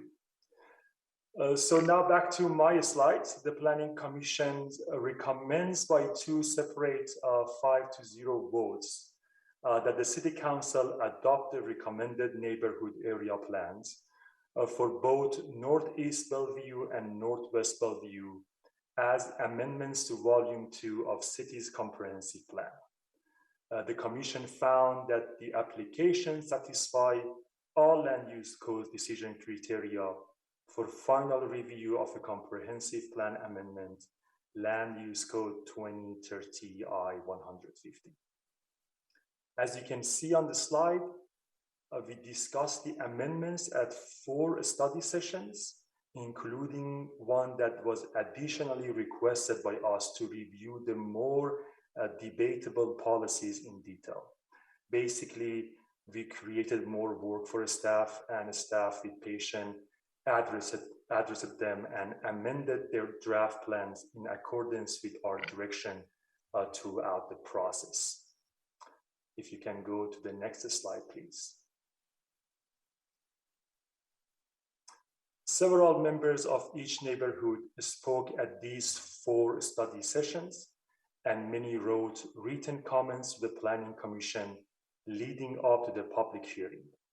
As you can see, 9 individuals wrote comments regarding the Northeast Bellevue plan and 13 did for Northwest Bellevue. Also, 5 and 6 individuals spoke at the public hearing for each neighborhood respectively. Now I'm going to discuss the unique topics covered by the Commission for each neighborhood. These topics were brought up by residents during the original process and in many cases repeated during oral communications or the public hearing. The Planning Commission considered these topics and how they are reflected in the plans recommended by the Commission. So as you can see, the image shows the cover of the recommended plan for Northeast Bellevue, which is in attachment 3 in your tonight's packet. The recommended plan includes 5 topic areas: sense of place, sense of community, housing affordability, mobility and access, and environment, with all of the policies numbered as listed on the slide. Next slide, please. So now I start with Northeast Bellevue. The Commission heard from staff and residents about the peaceful character of the neighborhood and interest in maintaining that character and scale, which is encouraged in the recommended plan. The staff amended portions of the plan to reflect direction from the Commission regarding maintenance and renovation of existing homes. Residents are also concerned about the affordability of housing. After many discussions, we recommended exploring new housing options such as DADUs and duplexes. The Commission believes this conversation needs to include land use code regulations to discuss the details of what may be appropriate for each neighborhood, including Northeast Bellevue. Residents also brought up the importance of trees and open space, both generally and in specific locations or situations. The staff strengthened the drafted language around trees preservation throughout the Planning Commission's review process. Next slide, please. Northeast Bellevue, while smaller in scale itself, has many denser areas surrounding it. The plan recognizes this and includes policies addressing buffering at these edges, increase pedestrian accesses through these areas, and coordination with neighboring jurisdictions. At the Commission's direction, the staff incorporated additional policy language regarding the impacts of projects near the border of Bellevue and Redmond. Next slide, please. Finally, the Commission wanted to particularly emphasize the importance of considering the affordable housing strategy. In conclusion, we recommended adoption of the plan as presented to Council and included in tonight's packet. Now I will pass this back to our amazing staff who will add additional detail on these topics. Thank you, Chair. So right before we open this up, we wanted to add a few more comments about some of these things, particularly what's on the screen right now, as the Chair went through, addresses comparison to the affordable housing strategy. And in a number of ways, that was definitely considered. The affordable housing strategy emphasizes the need for a variety of housing types and specifically calls out DADUs for discussion. And so that is what ultimately occurred in a lot of our discussions, though a lot of those came up as ideas from residents specifically. And both of the plans work with this strategy and bring additional details specific to each neighborhood with regard to these additional housing typologies. We also wanted to bring attention to some continued communications that we've received from residents and that council members have also received, and some of which was brought up during oral communications. So in your council library, as well as one of the attachments to your materials for today, there were these letters which I'll go through. For Northeast Bellevue, there were 2 letters written by the same group of residents. About a dozen Northeast residents came together and reviewed these. In addition, once the Planning Commission had already given their recommendation and reached out to staff, and so they have provided their additional comments. The 3 topics that are on the screen are their main comments. The first, relating to coordination with Redmond. As the chair went through, that was definitely a topic of consideration throughout the process and really important to this neighborhood. A number of policies address this, including policy number 11 and policy number 40. And these were also amended based on the Planning Commission recommendations through this effort. There's also some discussion of tree preservation. And there are quite a few policies in the plan regarding tree preservation, tree planting, and education around trees and other greenery. And those are generally policies 41 through 44. This is also an effort to look at the larger code in a variety of areas that relate to tree preservation. And that is being scoped currently by the Environmental Stewardship Program. The last on the screen is looking at increased housing options, which we've heard a lot about tonight. And this is a broader conversation about not only DADUs, but also other housing options. But within Northeast Bellevue in particular, there is a policy that discusses DADUs, duplexes, and triplexes. And in order to discuss how that came around, we wanted to kind of describe that this really came up as a solution raised by residents. Every single breakout room for both neighborhoods brought this up as a potential solution to housing affordability options. And this created a number of later conversations that staff discussed with a number of residents to discuss what this would mean, what concerns are. And so therefore there are a number of policies in the plan that address some of those concerns and talk specifically about how these might fit in with Northeast Bellevue specifically.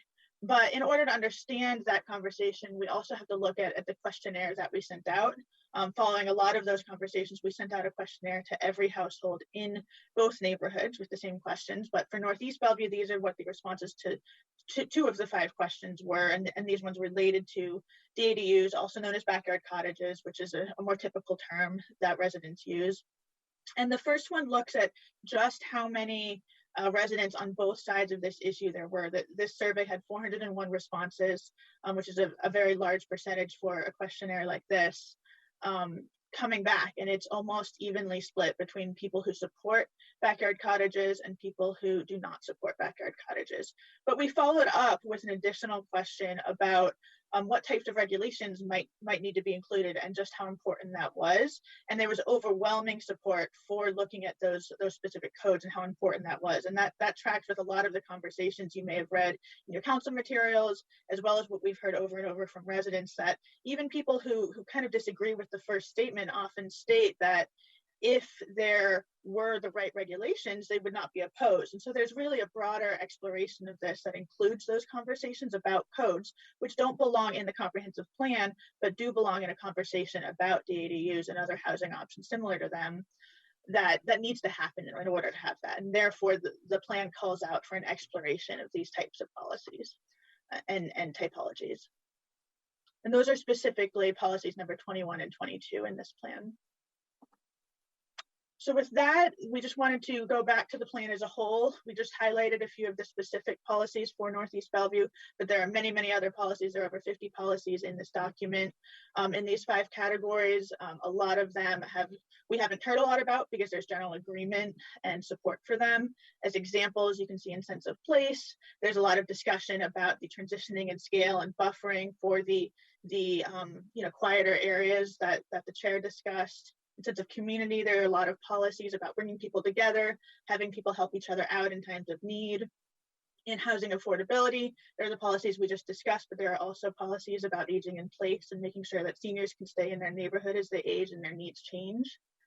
In mobility and access, safety is reflected as one of the #1 priorities. Many of those comments were focused specifically on mobility safety, and so those are reflected in this.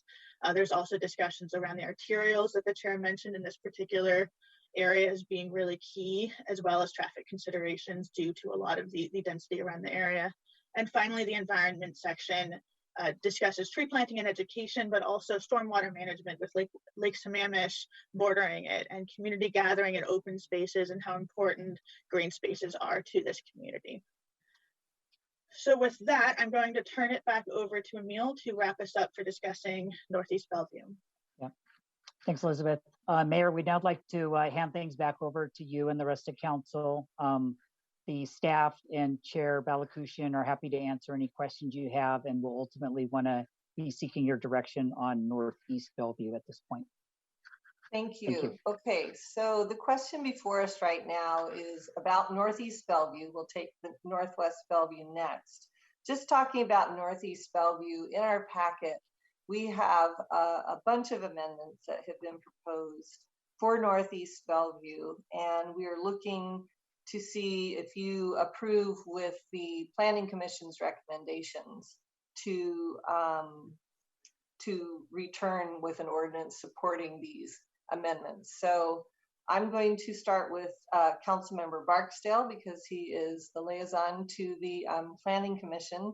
But for all the council members, you know, we have a lot of material tonight. I'd like to kind of keep this a tight conversation based on what's before us and based on the specific amendments and the specific neighborhood, which is right now the Northeast Bellevue neighborhood. So go ahead, Councilmember Barksdale. All right, thank you, Mayor. So I first want to thank the Planning Commission and staff, and also the community for their engagement. So I want to sort of address the DADU specifically in my comments. I do support the Planning Commission's recommendations because that's going to be the biggest issue, and it's one of the, I'm sure there are going to be amendments.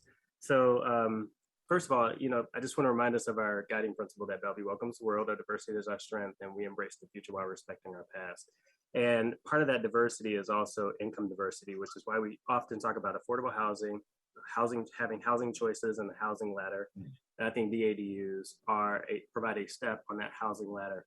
So I'm not going to take a long time, but I did just want to elevate one of the public comments, written comments that we received by Mr. Stillwell, who highlighted he lived in Enitai and lived in a DADU. And there was an elderly gentleman that he was able to age in place. He had the rental income from them living there. They also helped take care of him. So his family also felt more at ease because they lived in that DADU. And they also just had more relationships with the community. And I appreciated one of the quotes that he made. He said, when it came down to it, we were all just neighbors, unconcerned with the type of housing the other lived in. And I think that's important because it just speaks to how I think we should think about this, that we're just providing more opportunities for more neighbors to have that quality of life in our community. And so I'll leave it there. For Northeast Bellevue, though, I want to call out two things. 25% of the neighborhood is cost burden. From the slides and content that we got from staff, 25% of the neighborhood is cost burdened by housing. That's 961 households. And so, and also that increasing costs are displacing older residents and making it difficult for middle income earners to rent or purchase. And they want to have housing choices. And this is a way to also provide housing choices. Let me just note that Mr. Stillwell does not live in Bellevue anymore because after 10 years of he and his family, his sister, his dad, separately living in Bellevue, they could not afford to stay in Bellevue. That's today. And that's even with the initiatives that we have today around affordable housing. So I'll leave it there. Thank you. Okay, I'm going to go next, then Deputy Mayor, Council Members on Robertson, Stokes, and Lee. So I really appreciate the work that's been done here, and Chair Malkushian, thank you so much for being with us here tonight and for leading the Planning Commission on this. I read the whole thing, and it was a lot to read, and it really gave me an appreciation for the detailed work that was done, all the input that was given. I know some people felt that Northeast and Northwest Bellevue were kind of lumped into the same type of neighborhood. I didn't perceive that at all when I read this. And I thought it was a very sensitive and thoughtful piece of work with the recommendations here. So I want to thank you for that. There isn't one thing, and I agree with a lot of what Councilmember Barksdale said. I think he paints a very accurate picture of the lack of affordability in our neighborhoods and what we're losing because of that. But I'm going to take a little different slant on this because there seems to be a premise that aging in place, and if you do, there's many definitions for what aging in place is, but if you take it for aging in your single family home as an empty nester, that's a superior way of life for an older adult. And I'm going to say I don't agree with that. For 20 years, I've worked in the field of home care and enabling people to age in place. I used to think it was actually the best thing for somebody. And after 20 years of doing it, I'll tell you that I don't believe that's the case. I think people should have choices. And if they choose to do that, I think they should be able to, absolutely. But I see people who are isolated, they're living in homes that are much bigger than they can manage. They're far more at risk because they're not ADA, they're not safe places. There's stairs, there's steps, there's concrete, and they're isolated from society because they're just in this big home and they don't get out. They lose their independence and they become very isolated. And there's a lot of anxiety for people who live in a place that they don't feel they can manage. And I think the biggest problem is that we don't have enough options for people to downsize in their own neighborhoods. And so I really, I like the amendment SNE20, explore introducing a mix of new housing typologies, but I would take out detached accessory dwelling units and continue with duplexes and triplexes to allow options for a range of households.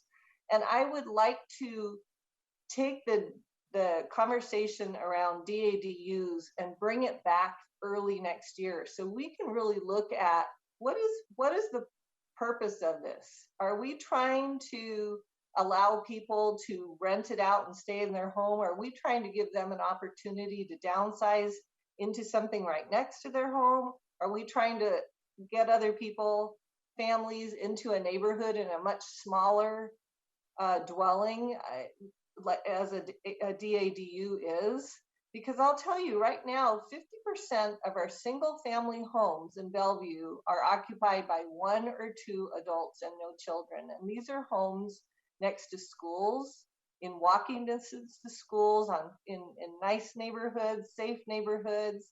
And, you know, it pains me to think that we would encourage somebody to be in a huge home by themselves as they age and then encourage a family to go into a detached dwelling unit. That just doesn't really make sense to me. So I want to have a conversation more about what are we trying to achieve here in allowing DADUs. And I would like to just move that to next year if we could. That's my only recommendation for Northeast Bellevue. Otherwise, I think these amendments are great. Thank you. Okay, Deputy Mayor.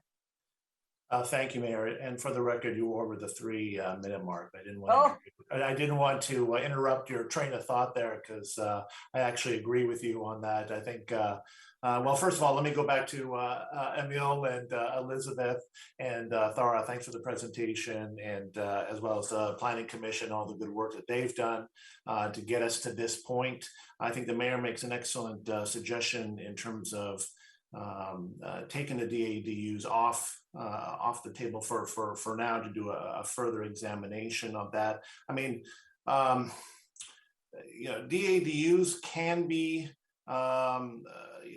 a tool that we should be looking at, but I'm certainly in favor of having some, as I think we've heard from a number of different neighbors or residents this evening, about having you know, a few stipulations associated with that: owner occupied, available parking, some monitoring in terms of the impact to the neighborhood and traffic, that it's not going to be exploited for Airbnb, et cetera, et cetera. So I would like to see a little bit of further study on that. You know, the duplex and triplex, you know, that also introduces somewhat of a unique situation too, to these neighborhoods. And I guess this goes to part of my question I wanted to ask was, there seems to be a little bit of a disconnect on some of these, especially around affordable housing. And maybe Elizabeth or Thara can answer this in terms of what we're seeing now and what we're also seeing via email and during oral communications as well. And maybe it has something to do with initial feedback, but there wasn't any kind of a feedback loop mechanism where they could really respond to what input they were providing to city staff. I'm just wondering if you could touch on that a little bit, because certainly I think the number of concerns that have been raised this evening, that needs to be addressed. Elizabeth, you want to go ahead and address Deputy Mayor's question about our outreach specific to the housing affordability? Thanks. Yeah, definitely. I think in a high level way, I can answer and then definitely follow up if you have additional questions. You heard from a few residents and there were some written materials that were presented to you by a group of residents about this issue. That most of those residents for Northeast Bellevue and Northwest Bellevue were part of the process along the way. And so they did partake in our various outreach efforts and did provide comment throughout the process. We also heard comments from other residents that kind of countered some of those. And so there's this point, particularly for the question of DADUs and other housing options, where there are people on both sides of this issue and it's hard. There's, I showed you that slide where there's hundreds of people who've responded on both sides. Right. And we've got hundreds of, more detailed comments as well. And so being able to provide all of that and filter through, the big theme we found was that a lot of those kind of codes and specifics were really what people wanted to dive into, and that's a conversation that needs to happen, more holistically looking at all those pieces rather than just saying, yes, let's do this, and it's going to be exactly this way without knowing what exactly this way means. And so I think that's what we really ultimately came to, and that's why the policies say to explore that and to really dive into that in more detail. Okay, well, thank you. And lastly, I just wanted to say thank you to all the residents that participated in this and worked with staff and put in all those hours and provided all that feedback. Really appreciate that. So thank you. Okay, Councilmember Zahn. Yes, thank you. I too appreciate all the work from staff. We started this in 2018 and then had to restart with some staff changes, and all of the comments and engagement from the community, because we are all in this together. And this is really important work that we, I just want to put out there that these plans haven't been updated since the 1980s. So they're almost 40 years old, and the demographics and the growth and the needs in our communities have changed. And what I really appreciate also about the work product that we are seeing is that it has a preamble. It shows the demographics of who's in the community, the vision, what are the pieces and for success. And I think those things are really, really important. And my sense is that we're a lot closer together in our interests than we are apart. So to the degree that we can work together on talking through what makes the most sense, and I might actually recommend, Mayor, that it is a yes and not one or the other, in that we can adopt the plan as recommended by the Planning Commission, as well as put in our work plan to look at the DADU from staff. Because if I look at the NE 20 and then 21 and 22, it says to explore start exploring. I got so many pieces of paper here. Explore introducing. So there is nothing locked in about exactly what this is going to be. And then number 21 and 22 specifically talks about the fact that we want to make sure that we're considering separation with adjacent properties as well as adequate infrastructure. So I think that this language gives us the high level that the staff was mentioning to support the work that's going to be ahead. And what I thought that was the most fascinating actually in the report was to Councilmember Barksdale's point, 17% of the households earn less than $50,000 a year. That's 654 households. There's only 190 multifamily units, which I believe my math is correct, represents a very, very small proportion of what's actually available in the community. And so when I look at that and the fact that 82% are owner occupied, almost all of the housing in this area was built between 1950s, 60s, and 70s. We've also heard that the community is very concerned about McMansions. So these homes that are built in the 50s, 60s, and 70s, if we can create more opportunities and more choices for those homeowners, they actually will have more options than to sell to developers to build McMansions. So I really think that to talk about how we look at more housing options for our community, to age in place, to move up and down in mobility, and as well as tree preservation, that what is being proposed makes absolute sense. And I appreciate actually the choice of wording from staff and the Planning Commission, because That's 3 minutes, we are very, okay, thank you. I'll come back around. All right, thank you. Councilmember Robertson. Thanks. I have a couple of general comments that applies to both, so I'll just say them once. So I really like, there's a lot of things I really like about these neighborhood area plans. First, I think the staff really went above and beyond to try to get the outreach done. The layout's beautiful. The neighborhood descriptions are unique.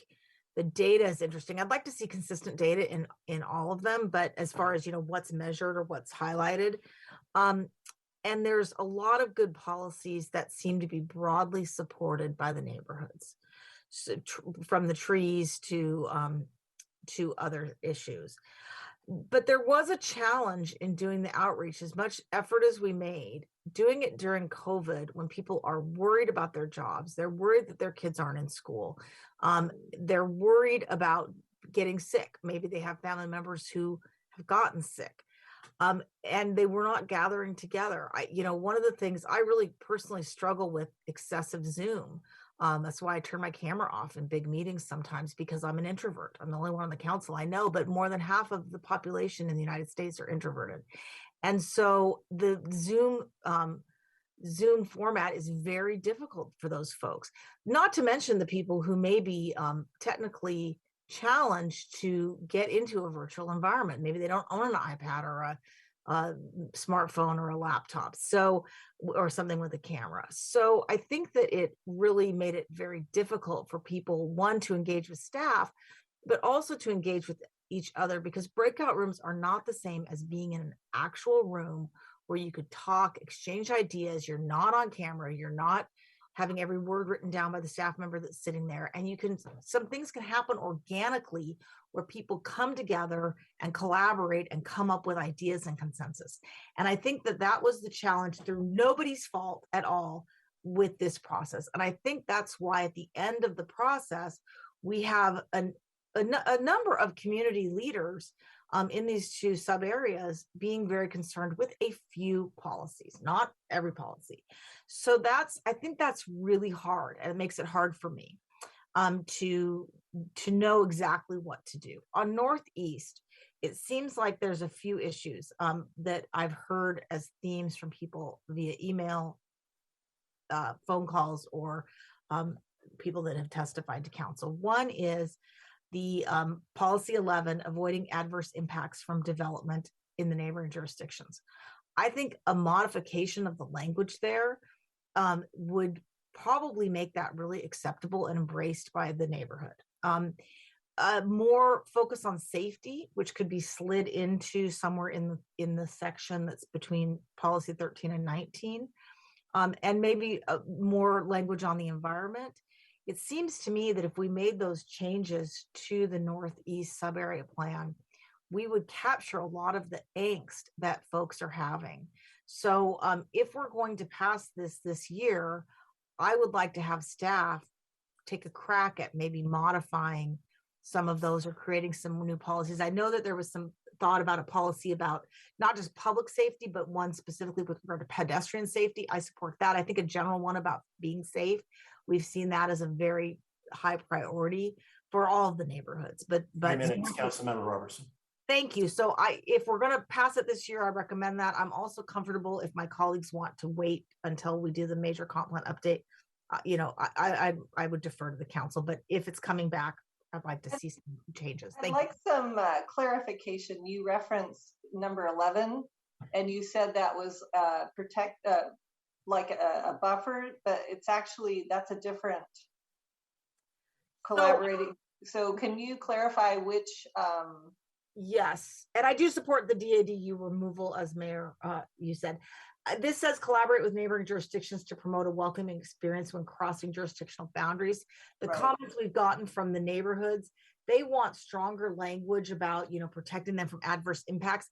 I think that we could say something of, you know, work with, you know, I didn't draft this because it's really not my job to do that. I was hoping staff could, but something about the effect of, and work with our neighboring jurisdictions to ensure development is successful with impacts minimized, or something like that would be really good, because I've heard from some people that are very concerned about the impacts of the development right on the Bellevue border. So I'll tell you what, as we listen to our next two council members, you can work on a change to that. Okay, I'd like to actually, I'm tired of drafting stuff. I'd like to have staff do it. I think they got Emil, you got what I was saying, right?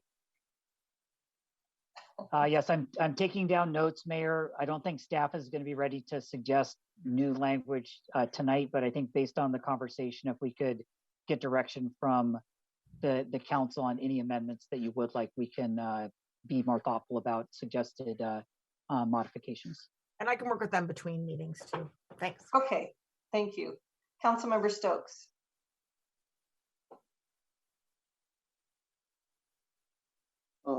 First comment is I've got another new definition of introvert, but never thought about you that way. No, this is a good conversation. I mean, there's this back and forth of should we do this now or wait a couple of years. I think there are arguments on both sides of those, but we've done the work, and actually, I mean, there are some differences here. A lot of these are things that we're looking at all across the city. So putting some of these in place and working on these would actually give us some insight that would be helpful in other parts of the city. The interesting thing about this is, you know, every neighborhood's different, every neighborhood's the same. I looked at those pictures that they sent out and I thought, you could look at that and say, well, that's probably about 5 or 6 places. There's some parts of Woodridge that look like Northeast and vice versa. So, but it's valuable because you put these things out in a little different twist or something in different parts of the city. But so overall, I feel comfortable with moving forward. I do want to talk about the ADU issue. And I understand what you were saying, Mayor, about this, but I don't think that's what Councilmember Barksdale was actually saying, that you do ADUs so that older people could stay in place in their big houses. The story was a little different than that, and I would like us to, and I think Councilmember Zahn is right, that we could look at this the way the wording is without putting it off, because what concerns me is we have a tendency, because we think there's some little flaw or something, we'll work on it, and we put it off, and the next thing you know, it's 2 years later. And you are we're in sync in terms of we want more opportunities for people to have affordable housing. And the time is to look at these now, because it's like so many other things we do. Hey, this is a good thing to do, but let's look at it later. And then it's next year, well, it's a good thing to do, let's look at it later. So I would support the as written here and on that issue. And I think actually it meets both your and other concerns in general on this. As far as you know, I'd like to see what Councilmember Robertson is proposing in changes. I mean, they sound somewhat not a problem, but then I'm not sure whether they would end up again kind of putting off things or making it more difficult to make changes because some people are concerned about certain things. So I'd have to really see them before I would agree that we should put those in place. I think adopting what we have here tonight is is very viable, and changes somewhat in language and tweaking could be done.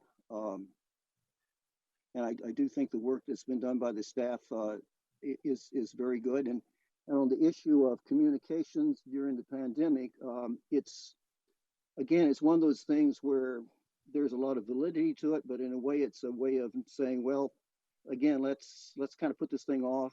I don't know. It seems to me that they're pretty good. And I've been in a lot of these meetings. Yes, meetings on Zoom is difficult, but meetings in person is often even more difficult because it's easier for one person or group to be more dominant, or you don't. I don't know. I don't really think it's that much different. It's different, but it's not harmfully different. And I don't have a real problem with, with going forward with it. And I do think if we take these two and work with them now, this will help us in our looking at the rest of the city, which I think is a good thing to do. Okay. Yeah, that's Thank you. my input. All right, great. Councilmember Lee. I'm not ready to support any change. But Bellevue is a great place. One of the reasons is it's of its neighborhood. Neighborhood is unique, has special characters, and we are proud to have neighborhoods like we have. Each one is different. There's no, two that are identical. I think people are proud to live in their unique neighborhood. And I think this process we just did, it's very confusing. It's one of the reasons probably because of the COVID, the virtual communication is very hard, challenging. But more so, I believe that when we talk about each neighborhood, we ask people what they would like to see. I think we're confusing things. We're using the vision for the city, which we all support. We do. We support. We support all the things that are being presented. And every neighborhood, if you talk to them, would you support the city's vision? Of course they do. Except in the difference is that how you do it, where do you do it? Your neighborhood is appropriate. What's the unique characteristic in your neighborhood? We talk about that. One example, very clear I can show. About Somerset, we have two tree ordinances. In Somerset, people don't like lots of trees. They want a view. And in Brighter Trail, they want trees. They don't want views. So we make the work for each neighborhood, because they are unique. They're different. People choose where they want to go to live in. With consideration of the overall goal, vision, affordable housing, absolutely. Housing options, absolutely. All the things we talk about. I mean, so when people interview, ask about, what would you like to see? They're confused. They say, yeah, we support all these things. But remember, not in a unique neighborhood. And that is the uniqueness. And that's the quality where Bellevue provides to attract people to come to live in the neighborhood. So I believe that let's figure it out, talk to them. That's why we're listening to the comments from the people. Say, gee, we talk to us, we give you all the inputs. How come it doesn't show up? How come it's reflected in the policies? So I appreciate what Planning Commission has been doing. I compliment the work and the chair, wonderful.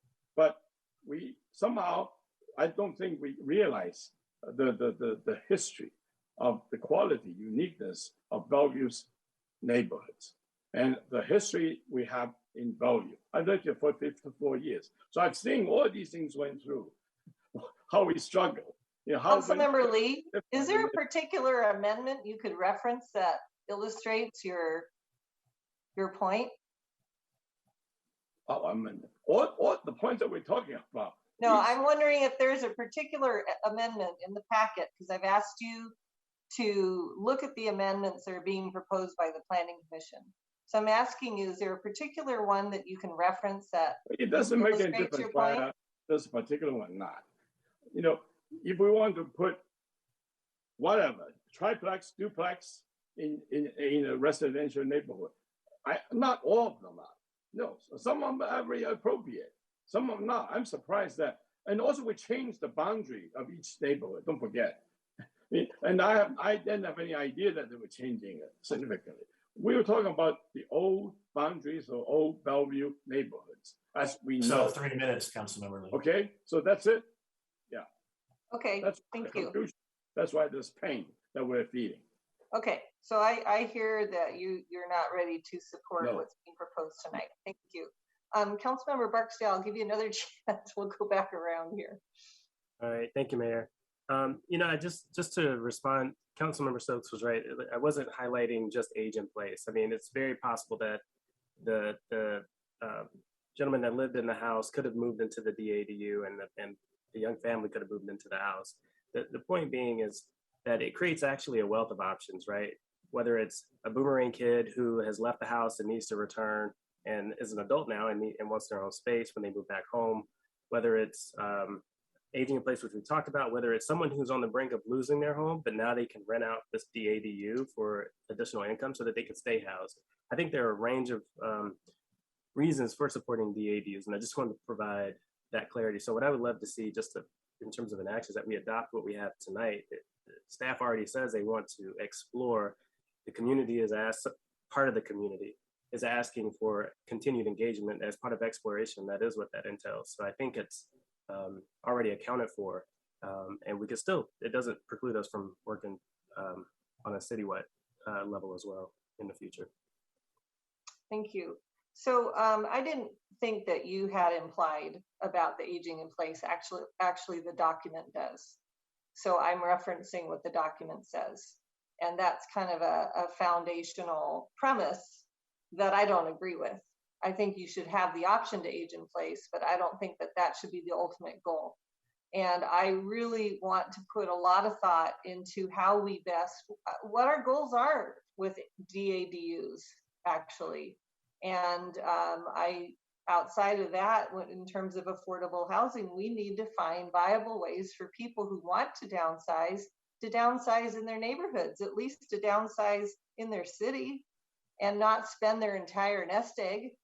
Because right now their mortgage, if they even have one, is so small, it's much smaller than any HOA or any rent on an apartment. So they're better off financially staying in their home. And I think we as a community need to be providing more opportunities for older adults who choose to downsize to find affordable places where they can stay connected with their neighborhood. And DADUs is just one of many ways of doing that. But I want to have a much bigger conversation. And it does talk about explore introducing a mix of new housing typologies such as detached accessory dwelling units, duplexes and triplexes to allow options for a range of households. And if that's truly just about exploring and doing a big public process before we move forward, then I'm okay with that. But I just want to change our mindsets on what we are looking at in terms of varieties of housing, because I think there's been too much of an emphasis that it's just fine for people to stay where they are in their single family home. And I don't think I think it's happening because they don't have any other options. So that's my point. So having said that, I will be supporting the recommendations and hope that staff will have listened to what I said and carry my thoughts forward. Deputy Mayor. Thank you, Mayor. This might be a question for Emil, but a number of residents have emailed in asking that we hold off on the adoption of the Northeast and Northwest Great Neighborhoods draft, and then wait until after the citywide comprehensive plan update is done in 2023. What are the pros and cons of doing that now? I'm just curious what the staff's perspective would be on that. Yeah, thanks for that question. I think the cons against doing it are that there would likely be significant additional work to kind of restart the effort. If we were to put things on hold and go back and restart it, it's actually 2024 is when the periodic plan update is due. to be done. I think it's mid-June of 2024. So work would be done in 2023 though, correct? By and large, we'd be done probably at the end of 2023 with the commission work. Yeah, so end of year to be precise. So it's the mobilization and clearly re-engagement with the community, and just starting up any process has a bit of additional staff time and rework that we would need to do. There's also, I think, as was mentioned a number of times, there is a lot of things that are so-called in alignment in these plans with even the broad community. So I think it does not have kind of the new fresh plan in place even over these next couple of years. So it kind of delays the new plan to replace the somewhat aged plans in this even near term window here. So that's another con against it. Some of the pros, clearly, if the council wanted us to undertake significant rework of the plan, it does allow that time to go do that work. So whether it's with the planning commission or directly with council, it does allow that to occur at a future date would probably be the biggest pro to that. So that's about as much as we've thought about that that kind of toggle of pushing that out a couple more years. Okay, great. And during the engagement process, was it because I think maybe some of the confusion with some of the residents might be because of the language being used, the lack of specifics sometimes around some of these amendments. For example, we're talking about exploring duplex, et cetera, et cetera. So there's still time, correct, Emil, for residents who want to engage in that process to weigh in at another time on their neighborhood if they believe that those types of housing options should be available in their neighborhood. Would that be accurate? Yeah, the term explore was specifically put in there, and it's the idea that as Elizabeth described, these are complicated issues that have significant community concern about it. So that is crystal clear even from the outreach we've done. So something like talking about detached ADUs or duplexes or triplexes in our neighborhoods does necessitate broad outreach and thinking about all the facets that might make them fit in as appropriate. So still a lot of work to do to actually guide that. So that's in a nutshell how we describe it. Okay, thank you. Councilmember Zahn. Yes, thank you, Mayor. So I would say that for me, I want to highlight the fact that I appreciate the fact that we've been using the cultural outreach assistance, because I would like to make sure that we continue to do that as we move forward. This CPA is really the umbrella for exploration. And so things are not locked in, and there will be multiple engagements and touch points moving forward. But I think the community deserves, after 40 years of an old plan, for us to adopt this plan and at the same time move forward with the engagement on the different options that are DAD used, and all the other options that might be explored as the mayor and Councilmember Barksdale talked about. I also think that, we had also talked about looking at the tree canopy next year, and that's another place where we didn't have a lot of conversation here, but I think certainly that could also be done. The other reason I'm recommending that we adopt this plan is because we have a lot of things in our work plan, and if we're going to work on our tree canopy and a number of other things, then I think we need to make sure that we're also giving that the due diligence that the community is looking for. So when I read the language in NE 20, 21, and 22, I believe the way it's worded satisfies both the mayor and Councilmember Barksdale's concerns, as well as the community that have said that this plan is incomplete. Well, the plan is the overriding vision, and it is talking about exploring, introducing. So both those words have significant meaning compared to other things in the plan where we specifically talk about directing, building, ensuring. encouraging. This particular language is the only place where we talk about explore introducing. So we have, through our choice of words, recognize that this is an area that is going to take a lot of work for us to move from where we are today to what the future for those discrete communities can look like. So thank you. Okay, thank you. Councilmember Robertson. Okay, Mayor, you challenged me. I I accepted. So, and I would remind the council that even if we move this forward tonight, we're not adopting it till December 13th. That's right, Emil? Correct? Correct. Okay. So, so there's time to fiddle with it. So for Northeast, I'm just going to lay them out. For Northeast, in addition to removing the DADU term from SNE 20, I would, and Mayor, the aging in place issue, the policies in Northwest that are 21 to 23, you might want to put some of those into Northeast along with the language that's already there. Just a thought.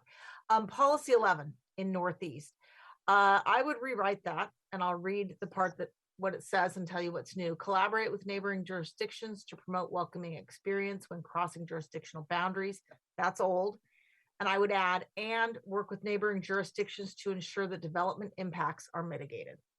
Okay. On the sense of community, in the paragraph description of that, and this is, I would add this to Northwest and Northeast, both on page 10 and 11 of both plans. I would add a new paragraph, probably at the bottom, that says Northeast, or in the case of Northwest, Bellevue residents value living in a safe and inclusive community. They value having safety in their homes, on their streets, and in places where people shop, work, and gather. That brings safety more into the description. And I would add a new policy to both that says create a safe community, including safe places to gather, walk, and play. That kind of focuses on the safety in the streets. In the environment on both, I would add not a new policy, but in the description that just says Northeast or Northwest Bellevue residents value having a clean and healthy environment. We heard that a lot, but that's not expressed in either. And then in Northwest Bellevue, I know we're not talking about it yet, but I'm going to talk less when we get to there. In the policy about aging in place on policy 21 to 23, the folks of Northwest Bellevue were concerned that it didn't talk about aging in place. So I would take the policy that is in North that says build awareness of programs that support and enable older adults to stay in their homes as they age, and add that to the 3 other policies that talk about finding new places for folks to live. Finally, on the general housing typology discussion, I definitely want to talk about putting that in our work plan when we get our planning work plan brought forward first quarter of 2022. And in addition to talking about ADUs and DADUs, I think we should think about slotting in a discussion about McMansions, housing types, and McMansions versus smaller lot size, because if you really, the value of land, you can either have if a redevelopment's either going to be a max housing development or they need to have multiple units, like 2, So I think that's something that we're going to need to grapple with at some point on the housing work plan. So I would be supportive of talking about that when we talk about work plan. That is all. Did anyone need me to reread any of my proposed changes? So I think what you're proposing is that staff would bring back the recommended ordinance, the proposed amendments, and then also a page with your proposed amendments so that we might look at those individually when we come back to council. Yeah, that's fine. Or unless people want to talk about that'll give you, we can comment on, but that'll give you some time to work with staff on them also. I typed them up so I can cut and paste into an email. So you challenged, I accepted. Thanks. Okay, thank you. Councilmember Stokes. I don't hear you. Oh, there you go. I'm just having fun watching the introvert talk and everything else. I like a lot of what you said on this going forward. I didn't catch, all of it's kind of in there, so it would be good to bring this back. The only, and I do like a lot of things you're talking about adding in there and thinking about them. I do want to raise the question about it's you know, saying keep everything safe and all. I mean, everybody wants that, but I just want to make sure we're not talking in code words. I think that's something we really need to explore. What do we really mean by that? Because that's one that is, it's a tough one to deal with. Does it mean keeping out weird people? Does it mean, you know, making sure your sidewalks are repaired, all those things? I would like to explore it. I'm not saying kick it out, but I'm not sure just throwing it out there really says a whole lot. And it's something that does get, is used a lot by people who do unsafe things in the name of safety. So that's the only one I had a question about. I would like for us to go forward on, as the staff on Northeast, as the staff has recommended. And I think that because waiting to see, that's just delaying things. And I think this gives us an opportunity, as I said before, to really take a look at these things and get some advanced work on this. And then that will make it, I think, better going down, getting to the rest of it. And again, that old thing of not to decide is to decide. And if we don't decide to do this now, we're kind of putting this off, and then it'll be so easy 2 years from now or a year from now to say, well, you know, we're not quite ready yet. We need to move on this. And I think it has enough flexibility. And I think the Planning Commission has done and staff working together done an outstanding job of setting this up so that it really gives us a framework to work with and things to look at, and something that will be beneficial for not only this neighborhood, but the others. And, you know, remember also, every neighborhood is the same and every neighborhood's different. So we're looking at both those attributes, is what is common and what is different in your neighborhood, and how do you make these work? And also, last thing I want to say about DADUs and all that is, growing up in the Houston area and then in Dallas, living in Dallas and all, you know, people had garages that were not connected, and they had a place, you know, their ADUs or DADUs, and nobody worried about it. I mean, it's a concept that gets stuck into a kind of upper class neighborhoods, and people don't want to do them. And there are a lot of other places that are actually have those. So it's not a new concept. So I hope we explore those. And I agree, and the mayor's talking about that too. Let's explore it, but let's keep it in here now and move forward. And I really think that the way it's been set up by staff gives us the opportunity to have the statements made. And I think that it's well represented by the community. Obviously, you're going to get some people who don't want it and some people who do. And I think they made a choice based on the best consensus of that. So I'm ready to, have it brought back to us and certainly look at anybody's comments or changes, but I think they've done a great job, and I'd like to move it forward. Thank you, Councilmember Lee.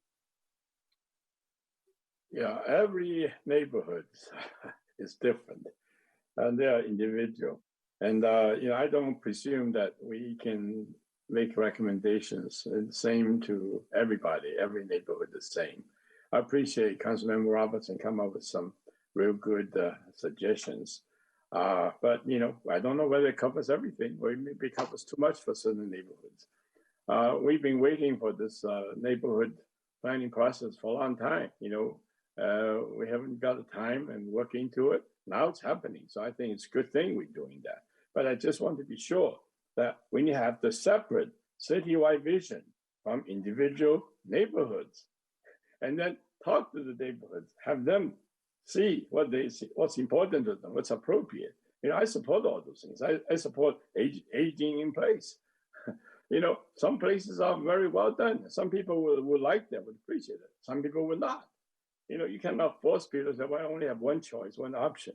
We need to provide options, choices, but in the right places, right kind of fit, and all that is the thing that we want to provide people with. And so I think it's important. Another thing that people have talked about is this new development, with the big mega homes. In some places, yes, it's not appropriate. in most places. People don't see that as a right characteristics. But who knows? New buildings, some places, it depends on what neighborhood you're talking about. But in general, I think that's what we need to talk to people about. We need to communicate with them. We need to hear from them, each individual neighborhood. And again, I don't think we should delay it, but we need to work with individual neighborhoods, find out what's appropriate, and let's provide those options. Thank you. I would say that is exactly what staff has been doing and the Planning Commission has been doing for how long, Chair Malkushian? So why are people complaining? No, I'm asking Chair Malkushian a question. For how long have you been? The mayor's making a statement and I'm qualifying it. I'm finishing up here.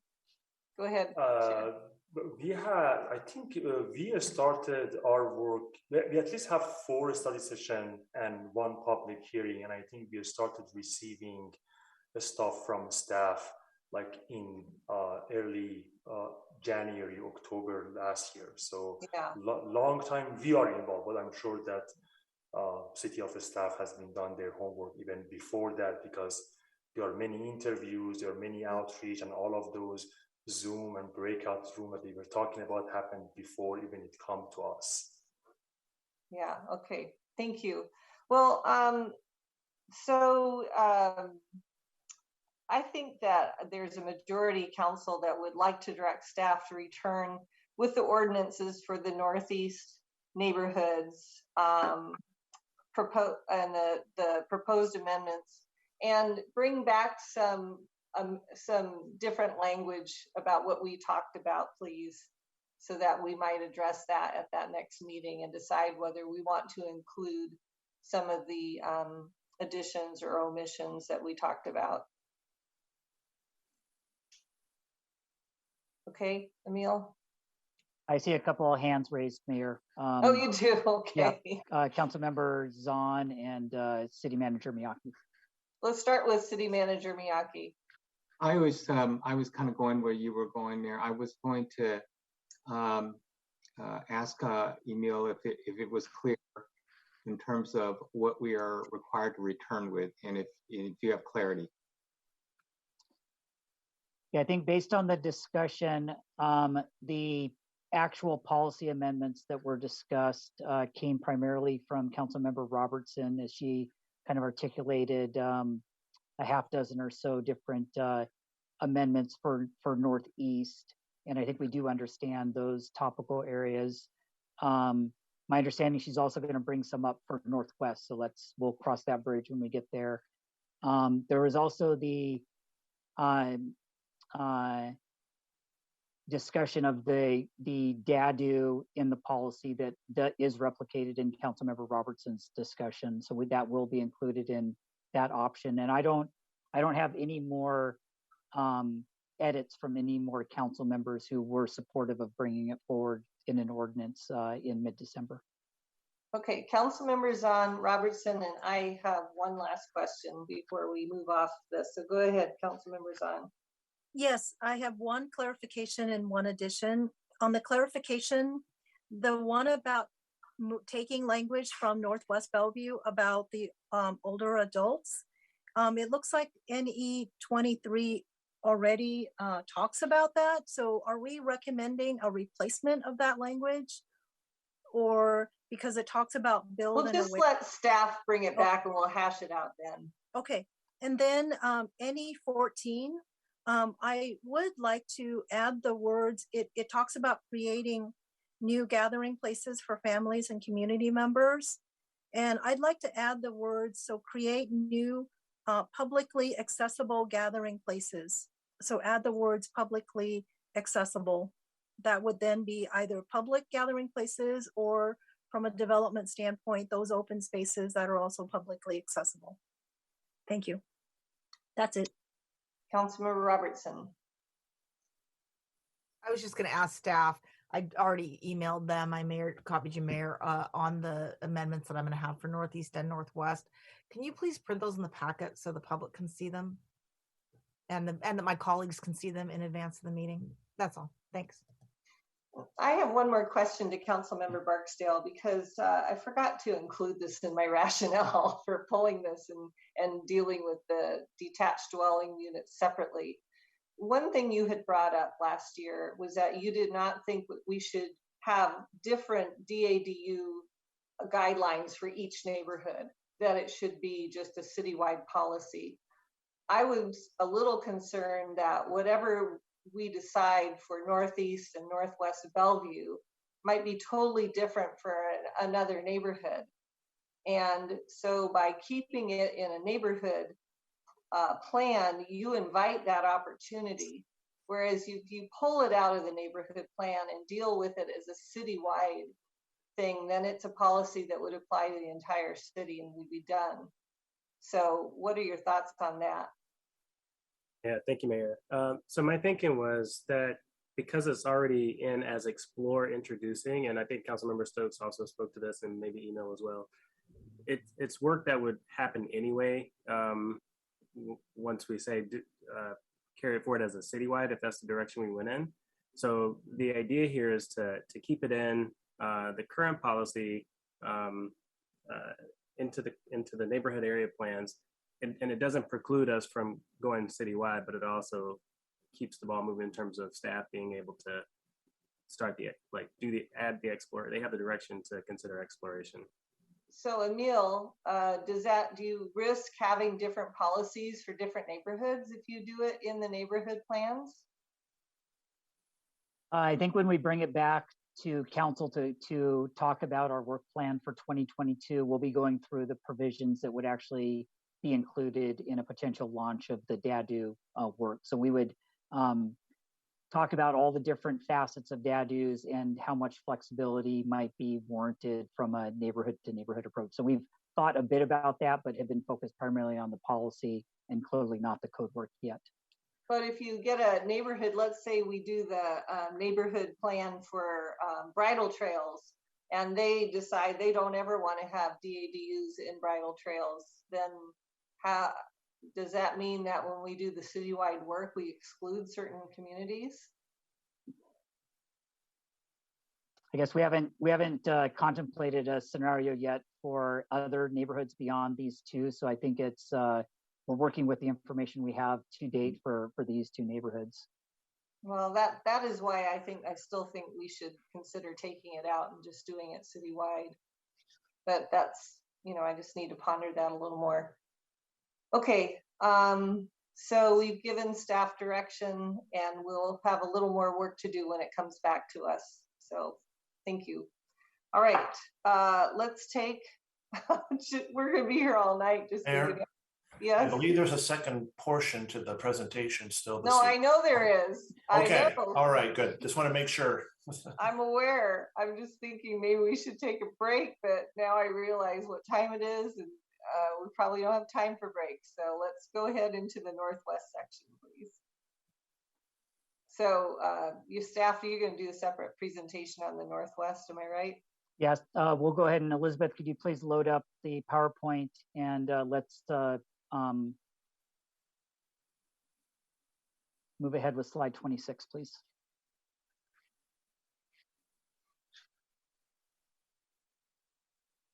With this, we're just going to hand it right back to the chair to go through the same kind of high level pieces for Northwest, and then we'll be able to wrap it up quite quickly. There are not very many slides as part of this. So maybe just kind of highlight the pieces that are different and that will help add to your discussion. So with that, Chair Malkuchin, can you take it away? Yeah, of course. Just completely give you an overview and addressing mayor questions. The city staff started their journey on May of 2020, and then after all of those community outreach meeting, the Planning Commission has started their journey of April of 2021. So it's a long way of work. But let's just talk about Northwest Bellevue. Similar to Northeast Bellevue, the image that you are seeing right now is the cover of the recommended plan for Northwest Bellevue, which is attachment F in your tonight's packet. The recommended plan include very similar, the 5 topics area that we showed you before, with policies numbers as listed on this slide. Next slide. Northwest Bellevue wraps around downtown Bellevue and has a large variety of land uses, including commercial, industrial, multifamily, and single-family uses. After hearings, residents of Northwest Bellevue's concerns, recommended plan includes policies encouraging buffering or transitioning to downtown, maintaining the variety of sub-neighborhoods, and prioritizing pedestrian improvements. The Planning Commission and staff confirmed consistently of this plan with the Downtown Livability Project.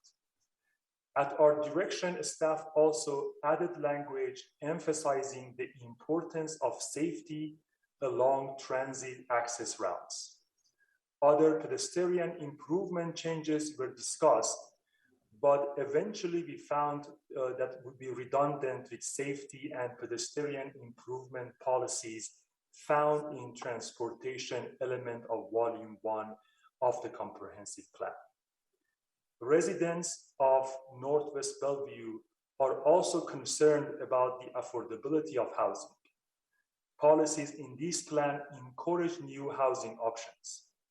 Throughout our review, this language was modified to clarify the range of housing types needed at different affordability levels. After several discussions on this topic, we recommended staff's proposed language to explore DADUs and encourage other housing choices at a variety of scales. Similar to Northeast, this conversation should include land use code regulations to determine what is appropriate for Northwest. These regulations, which would ultimately lead in the land use code, are not proper for the comprehensive plan. Next slide, please. Yeah, thank you. Residents throughout the process express an interest in ensuring that seniors can continue to age in place, either within their own home, by downsizing within their own neighborhood, or by accessing assistance that is sometimes needed. Policies in this plan address both of these scenarios, and the resulting discussion around community members helping one another out, housing options for seniors, and mobility and access concerns. Like Northeast Bellevue, Northwest Bellevue residents express concerns about redevelopment of single-family areas and the many impacts of this activity, such as impacts on neighborhood character, tree canopy, and affordability. The staff amendments also reflect direction from the Commission regarding maintenance and renovation of existing homes and strengthening tree preservation language. Last slide, please. In addition, the Commission wanted to particularly emphasize the importance of considering the affordable housing strategy alongside these plans in the same manner as for Northeast Bellevue. Finally, the Commission's recommendation for the Northwest Bellevue plan includes a request for the Council to specifically discuss safety issues in the area. In conclusion, the Planning Commission recommended adoption of the plan as presented to Council and included in tonight's packet. Now I will pass this back to staff, who will add additional detail on this topic. Thank you. Thank you, Chair. So we just have another slide or two here and we'll wrap it up. To add a little bit on to what the Chair just described on this slide, the first bullet is the same as for the previous plans. I'm going to skip over that. The second one is unique to really addressing safety issues, and the conversation was really focused on pedestrian safety. In that same questionnaire where we discussed DADUs and got hundreds of responses back, there was also a question about prioritizing improvements and which types of mobility improvements should be prioritized. And Northwest Bellevue particularly highlighted pedestrian improvements as being very important. Both neighborhoods did so, but Northwest did so even more so. So there was definitely a lot of discussion about that. The plan does have a lot of policies about that, and the plan as recommended by the Planning Commission addresses that, but staff did include in the packet an attachment G that highlights a few amendments that could be made to strengthen the language related to pedestrian safety if the council desired to take those up. Those were discussed ahead of time and have been provided for you to take a look at if desired.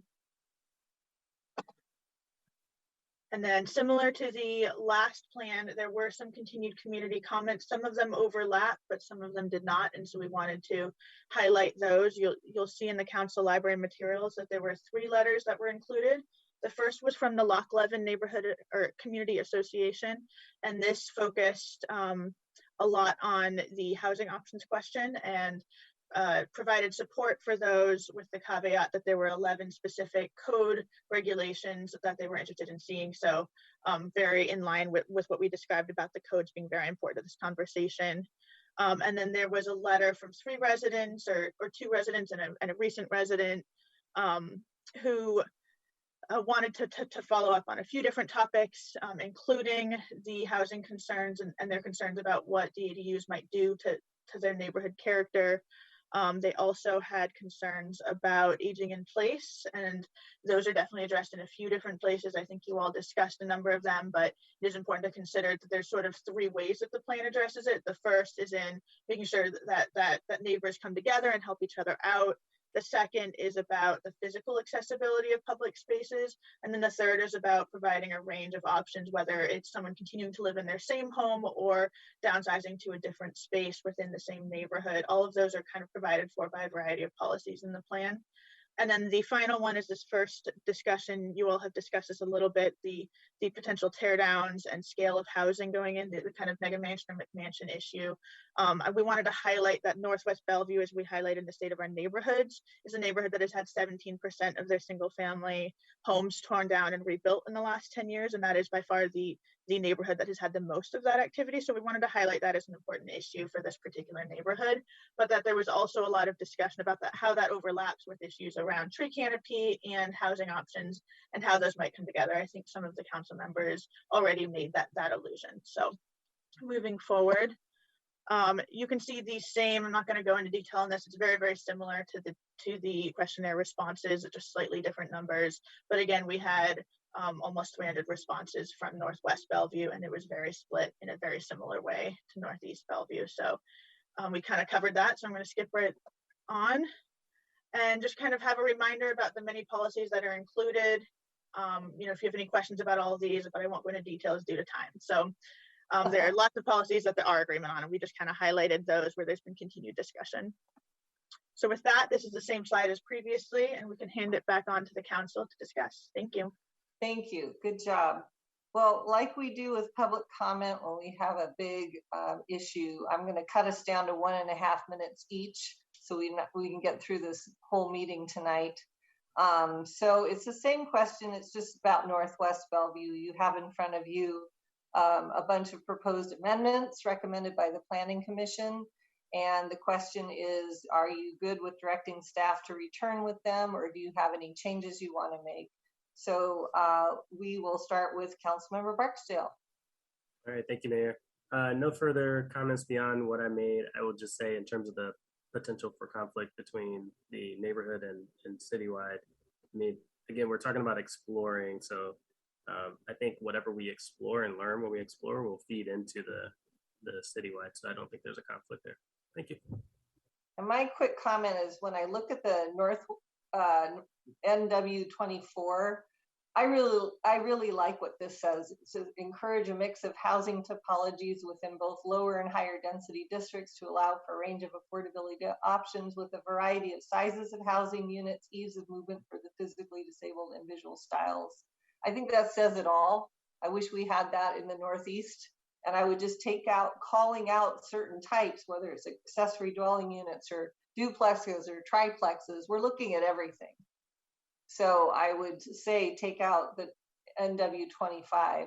but I do think 24 covers everything. Deputy Mayor. Thank you, Mayor. Yeah, I think a lot of my comments and questions were already addressed during the Northeast. I think this is when I want some more time to think about the citywide versus the specific neighborhood actions or ordinances could be interesting to discuss a little bit further. And yeah, I think that's it for me for right now. Thank you. Councilmember Zahn. Yes, thank you. I want to say that I support the attachment G that talks about the staff recommended beefing up that language, because I do believe that seeing that 1/3 or 1/3 of the residents don't drive alone, so they are walking, biking, taking transit, that it is really important to incorporate the recommended attachment G language to strengthen the transportation elements in Northwest Bellevue. I think that'll be a really important piece. And then I would just say that I want to highlight the importance of actually looking at neighborhoods, because unlike Northeast Bellevue, what we saw in the demographics of Northwest Bellevue is that only 58% are owner occupied, and half are single family and half are multifamily. So that is certainly a different outlook than in Northwest Bellevue, where 82% were owner occupied. So as we really look at the different housing options, I think that the character of those sub neighborhoods is going to be important to look at. And especially since, as you said, 17% tear downs means that the neighborhood is already changing. And so to the degree we can give housing options to Northwest Bellevue, I think that the homeowners have more options to be able to look at what they might do with their properties than to sell and have a McMansion built. Thank you. Councilmember Robertson. Thank you. So I already commented a lot on this. I actually think you're right, Mayor, that Northwest 24 says it all. I would delete Northwest 25, and I would make the same changes that I'm recommending for Northeast on the sense of community, adding about safety in the new policy, changes to the environment, and adding the policy about aging in place to the other 3 really great policies about other ways to age in the neighborhood. And then I would add mobility and access sections and policies that staff recommends. And I'm going to send an updated email to the staff group with all of this, so it can be included in the packet for next time. Thanks. Okay, thank you. Councilmember Stokes. Yeah, I agree with the comments made so far pretty much. I'm it's fascinating again to see. So what is really different? And I think here, because they're not really, but there are some things, and I think that's what we have to focus on. And the interesting one is the teardowns. And again, I like the idea that we're starting to look at a neighborhood on that issue, because this is an issue that is hitting the whole city. It's not just, and the Northwest is a little higher housing and to a great extent from the Northeast. But we're getting a lot of pushback from a lot of other parts of the city about people coming in and buying these houses, and particularly the smaller, mid-century cottages and things, and then building these big houses, and it's all across. So this gives us, my point is, this gives us the opportunity to look at what is really a more of a region of a citywide issue, but in a smaller scale, and one that is really pushing an area at this point. So again, I think, we look at what's different, and a lot of it is going to be the same as we find in other neighborhoods. And this gives us an opportunity to get ahead of instead of waiting. So I'm very comfortable with this, and I appreciate a number of things that Councilmember Robertson is bringing up. And I think that's comes from her working with cities and all. And I'm fine with it. I think we should bring it back and bring back some of these recommendations, and then we'll have a more detail and real good discussion. But the Planning Commission did a great job on it, and staff. Thank you. Okay, thank you. Councilmember Lee, can you use a minute and a half? Thank you. My comment to the northeast of Bellevue applies here as well, but it's even more magnified here because this area has a lot of different individual neighborhoods. We talk about Apple Valley, Diamond S Ranch, Viewcrest, Spring Hills neighborhoods, and all that. And they're all very different, and they would like to obviously be considered separately, differently. They have different needs. And I think I was wondering if there's any comment that could be included regarding individual characters or recognizing or working with that. I think that's probably something, I don't know whether email has already. Let's ask Chair Malkushian if he feels that was already covered in Okay. I believe I remember reading that, but go ahead, Chair. Yeah, I think we addressed that. That's one of the important part in both neighborhood is the characteristic and how we can save the same characteristic and neighborhood. Okay, thank you. One last question is about detached ADUs. There are rules and regulations. The Lock Haven community actually talked to us early on in the communication with the council. There are requirements. All those, I assume, will be considered when we do, it is compatible. So that's it. So I assume that's in it somewhere. Email. The issues that were brought up in the two correspondence are the types of things that would be discussed in an actual land use code amendment process. Okay, thank you. Okay, so staff, do you feel like you've gotten enough direction here to bring something back? Yes. Okay, thank you very much. And thank you, Chair Malkushian, for sticking with us tonight and for the good work on the Planning Commission. And My you pleasure. too, Councilmember Barksdale. Thank you.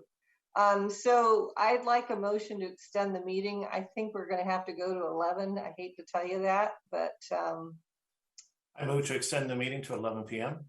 Second. all those in favor say aye. Aye. Any opposed? Okay, and with that, we're going to take a break and come back in 8 minutes, please, at 10 o'clock. Okay, we are on to our next study session item, our last study session item. Mr. Miyake, would you like to introduce this, please? Sure, Mayor and council members. Yeah, the last study session item out of 3 is the best practices and recommendations relating to permanent supportive housing. Just by a way of background, on August 2nd, the council directed staff to conduct research and provide recommendations on 2 topics related to permanent supportive housing best practices. One was the neighborhood outreach, engagement, and relationship building, and the second was evaluating on-site supportive services based on population served. You will hear a brief presentation from the staff, and after the presentation and Q&A, staff does seek direction on next steps regarding the evaluation of best practices. With that, joining us this evening again is Emil King and Tara Johnson. With that, I'm turning it over to Emil. Thank you for the introduction, City Manager Miyake. Good evening again, Mayor, Deputy Mayor, and Council. I'll let the PowerPoint load up.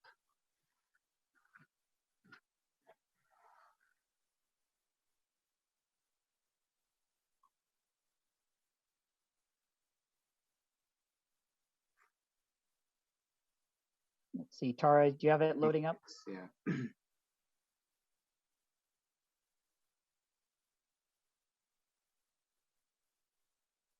Tara, you can go ahead and try and restart it and load it up, please.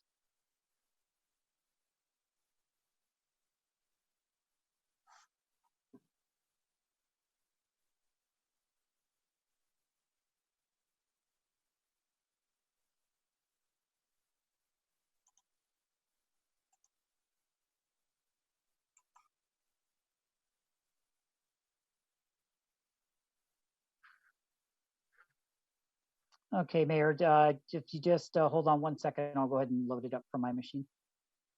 Okay. Neil, I have it for you.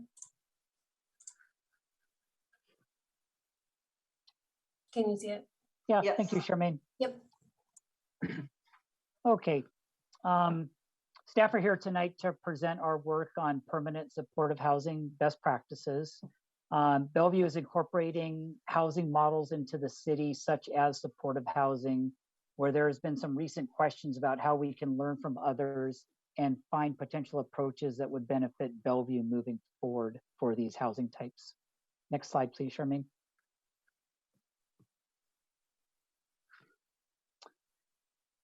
We are seeking direction from Council tonight on 2 specific topics relating to supportive housing best practices. Staff was asked to conduct research back in August and identify best practices and how they might be incorporated into either the city code, funding agreements, or other mechanisms as appropriate. And we're reporting back to Council tonight. On the first topic of best practices relating to outreach and engagement, the recommendation is for Council to direct staff to develop a community engagement guide that would be used by prospective supportive housing providers in developing a community engagement strategy for their project. The community engagement guide would be outside of the city's land use code. On the second topic of on-site services, staff is seeking direction to work individually with supportive housing providers on required on-site services when the city is a funding partner for the services. This would allow for a thoughtful approach in looking at each project's needs during the city's future funding processes, and also allow for the variability in project needs based on the lived experiences of resident populations to be served. To go into a little bit more detail, I'm going to hand things over to Tara. She'll be covering the background and context for this work, findings from our research, and a little bit more detail on our staff recommendations. Thank you, Emil, and sorry about the technical issues. Charmaine, if you could go to the next slide. So as Emil indicated a little bit, I wanted to touch a little bit on some of the background. As Council may recall, when we came before you in August, Council discussed whether to initiate staff work research around best practices. You talked about 5 different topical areas and ultimately made the determination to direct staff to conduct research and provide recommendations on 2 larger issues relating to neighborhood outreach, engagement, and relationship building, and also to look further into on-site supportive services based on the types of populations being served. The intent at the time and discussion around the deliberations at the August meeting was to determine if any best practices could be incorporated into the land use code or city funding agreements for PSH or permanent supportive housing, or whether there are other mechanisms that the Council should consider. If you could go to the next slide, Charmaine. Just to provide a little bit of context on what we're talking about here this evening, which is permanent supportive housing, we wanted to incorporate and include a definition. This comes from state law relating to permanent supportive housing, which specifies that it includes subsidized leased housing with low limit on length of stay, and it also incorporates on-site or off-site voluntary services, which would be designed to support people living on-site with a disability, and also to be a successful tenant in a housing arrangement, improve overall health, and also connect with residents of the housing and community-based healthcare, treatment, and employment services. If you could go to the next slide, please.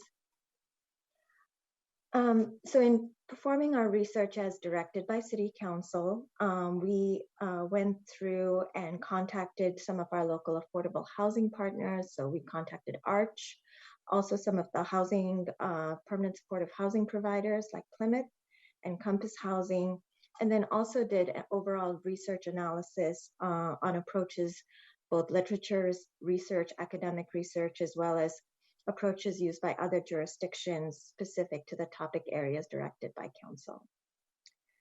If you could go to the next slide, thank you. So just to provide a brief summary of what we found, We found specific examples of community engagement approaches for PSH within the cities of Seattle, Bellingham, and then also the city and county of Denver. Seattle and Bellingham have specific requirements within the land use code for certain types of supportive housing as part of their overall permitting process. Seattle requires notification to property owners within 500 feet when a PSH project is being proposed. Bellingham requires an operations plan with a community outreach component. We would like to note that in talking with both Seattle and Bellingham, staff indicated that the effectiveness of these approaches has not really been evaluated since they're fairly new requirements.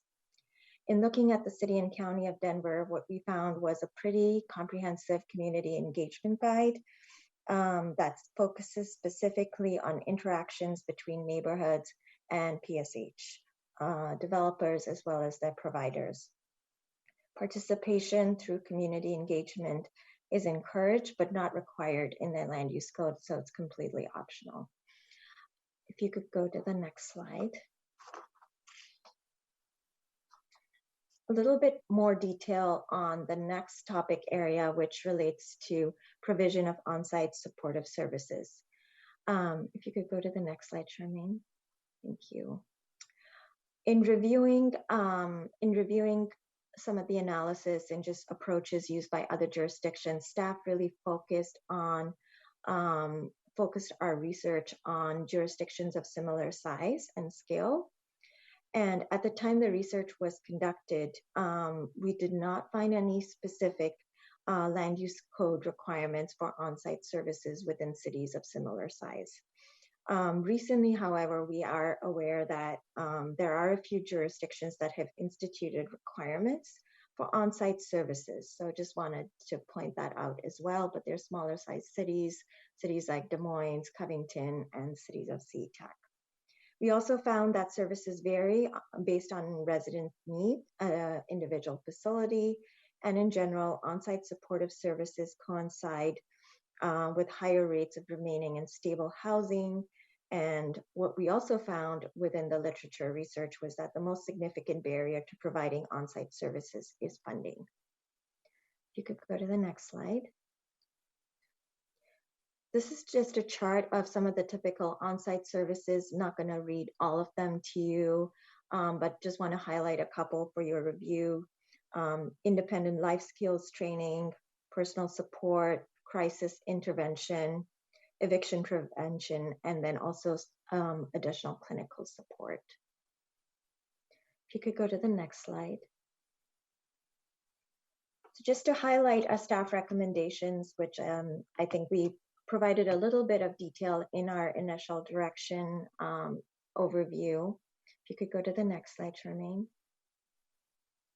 What we recommend based on our research and analysis and also conversations with both our housing partners as well as PSH providers, we recommend that the city develop a community engagement guide with a similar approach to the city of Denver's, but then also emphasize some aspects of that would be more pertinent for the city of Bellevue, focus on outreach, engagement strategies, as well as relationship building. We also recommend that it remain outside of the land use code, similar to City of Denver's approach, and emphasize community engagement strategy that's based on population served and a scale of a project compared to its surroundings. Our second recommendation relating to on-site services relates to working with PSH providers when the city is a funding partner for these services. And as Emil indicated, we feel like this strategy would allow for a more thoughtful approach in looking at a project's needs when we go through our future funding processes, which council will be presented when, of course, we come back with our 1590 recommendations, and also be able to adjust best practices for services over time. We do not recommend at this point modifying the land use code to require on-site services. And with that, if you could go to the next slide. And so that, with that, I'm going to turn things back to the mayor, provide us with an opportunity to answer any questions and for council discussion. Thank you, Tara. Thank you, Emil. Okay, let's start with Councilmember Robertson. Thank you. I don't really have any questions because I had my briefing last week. Thank you for that. I will just give my input. I do think that we should direct staff to go ahead and move forward with this. I like the idea of a community engagement guide. I would go a step further and say and encourage that we add a provision to our grant funding application form, whether people have complied with the guide or not. And that when people are trying to cite or starting the process to cite this type of facility in Bellevue, they're given the guide and told that, you know, if you want to apply for grant funding, you will be asked whether you've complied and you will score much better if you have gone through this process. We highly encourage it. I would like to have that approach to that. With regard to the on-site services, I think that slide 8 says it all. That says on-site supportive services resulted in higher rates of remaining in stable housing. And so again, I think that it's really important. These services are really important. Supportive housing, the first word, supportive, meaning there's support services. So I would like to make sure that our grant application is modified so that we can ask about what on-site service, what services will be provided, whether they will be on-site, and if some or all of the services will not be on-site, whether there will be transportation to take the residents to the services. I think that's, it's not as good, but it's certainly better than just you can take a bus down across town to get to the services. So I think that we want that kind of information in the grant applications. And I hope that when we are scoring these, that is something we look at very seriously, because we don't just want to warehouse people, we want to support them into permanent, stable housing. And that's where the services absolutely are critical. So thank you for doing the work. Thank you for bringing it back. I don't have any questions, but I would encourage council to follow the staff recommendation with a couple of nuances I've added. Thank you. Thank you. Councilmember Stokes. Yeah, I think this is very good.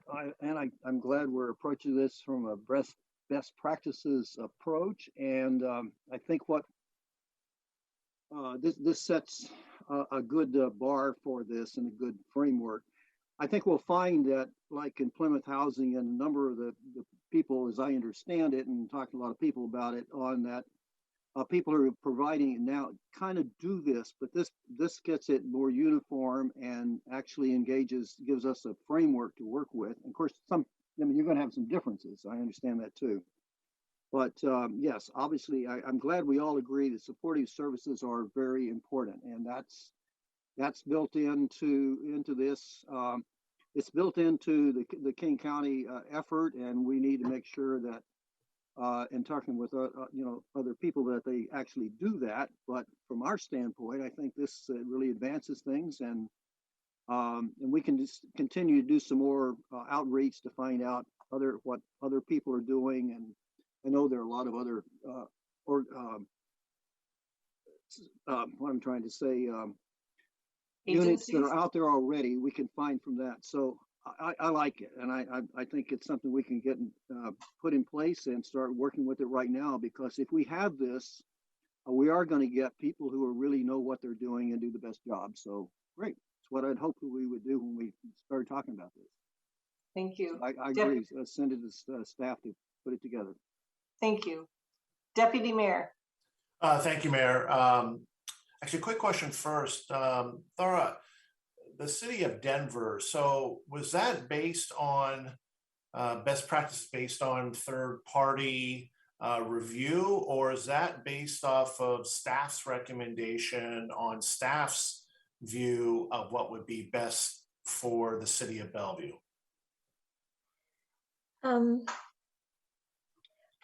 Deputy Mayor, can I clarify your question? Are you asking if our recommendation is based on conversations with the City of Denver staff, or what that process, or are you asking what that process was to develop the community engagement guide?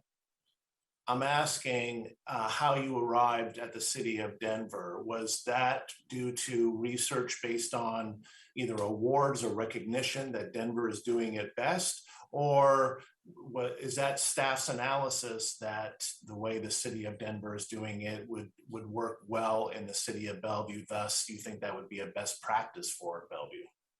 Thank you for clarifying. So I think our approach was just looking in general across the country and even within Canada as to what approaches there have been for community engagement relating to permanent supportive housing. And actually Denver's was featured fairly prominently. That came up. Also similar, there are a lot of similarities between Denver and Bellevue in terms of light rail and TOD planning. And so we thought that was a good comparison. Later on, we did find that Seattle and Bellingham also had their approaches to community engagement. In looking through Denver's community engagement guide, we found that it was fairly comprehensive and very detailed. Did seem like they provided a lot of different opportunities. We may not, maybe going to that level of detail, maybe not the appropriate fit for Bellevue. That's something we'll need to look at further.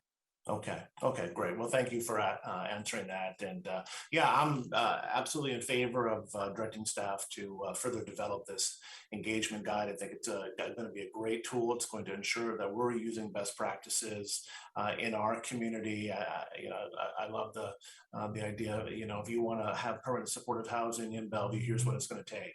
Here's kind of your roadmap and expectations in terms of outreach engagements and wraparound services, et cetera. I think it's a great thing. I'm glad we're looking at it now. And like I said, happy to move this forward. So thank you. Thank you, Deputy Mayor. Councilmember Zahn. Yes, thank you. Thank you, Emil and Thera. I thought that this was very good work. And, I want to actually give thanks to Councilmember Barksdale. I believe it was his idea that we look at this as the best practices guide instead of embedding it with a land use code. And so I think we need to acknowledge that this was one of the suggestions that he had initially with this. I think it also fits in with our discussion earlier about making sure that we have transit services so that as we look at having permanent supportive housing, that if they do have some services offsite, that they have the ability to get access to that. So it'll be even more important to make sure that that level of transit availability is coordinated. So as I understand it, the 1590 money that we have would be eligible to be used for this, because I would say, in addition to asking a question about making sure that they are using our best practices, that we need to be willing to commit to providing 1590 money to provide the supportive services. If there are some potential gaps, that we can make sure that we are leveraging all of the services for success. And then lastly, I would just say that, as you look at developing that best practices guide, I wonder if it might be worthwhile to reach out to the National League of Cities, of which we're a member.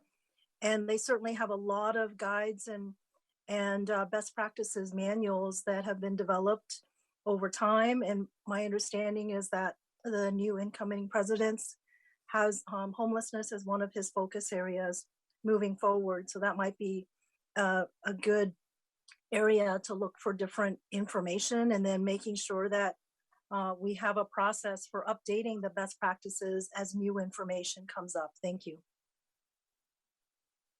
Got that, Emil? Yes. Okay. I'll go ahead.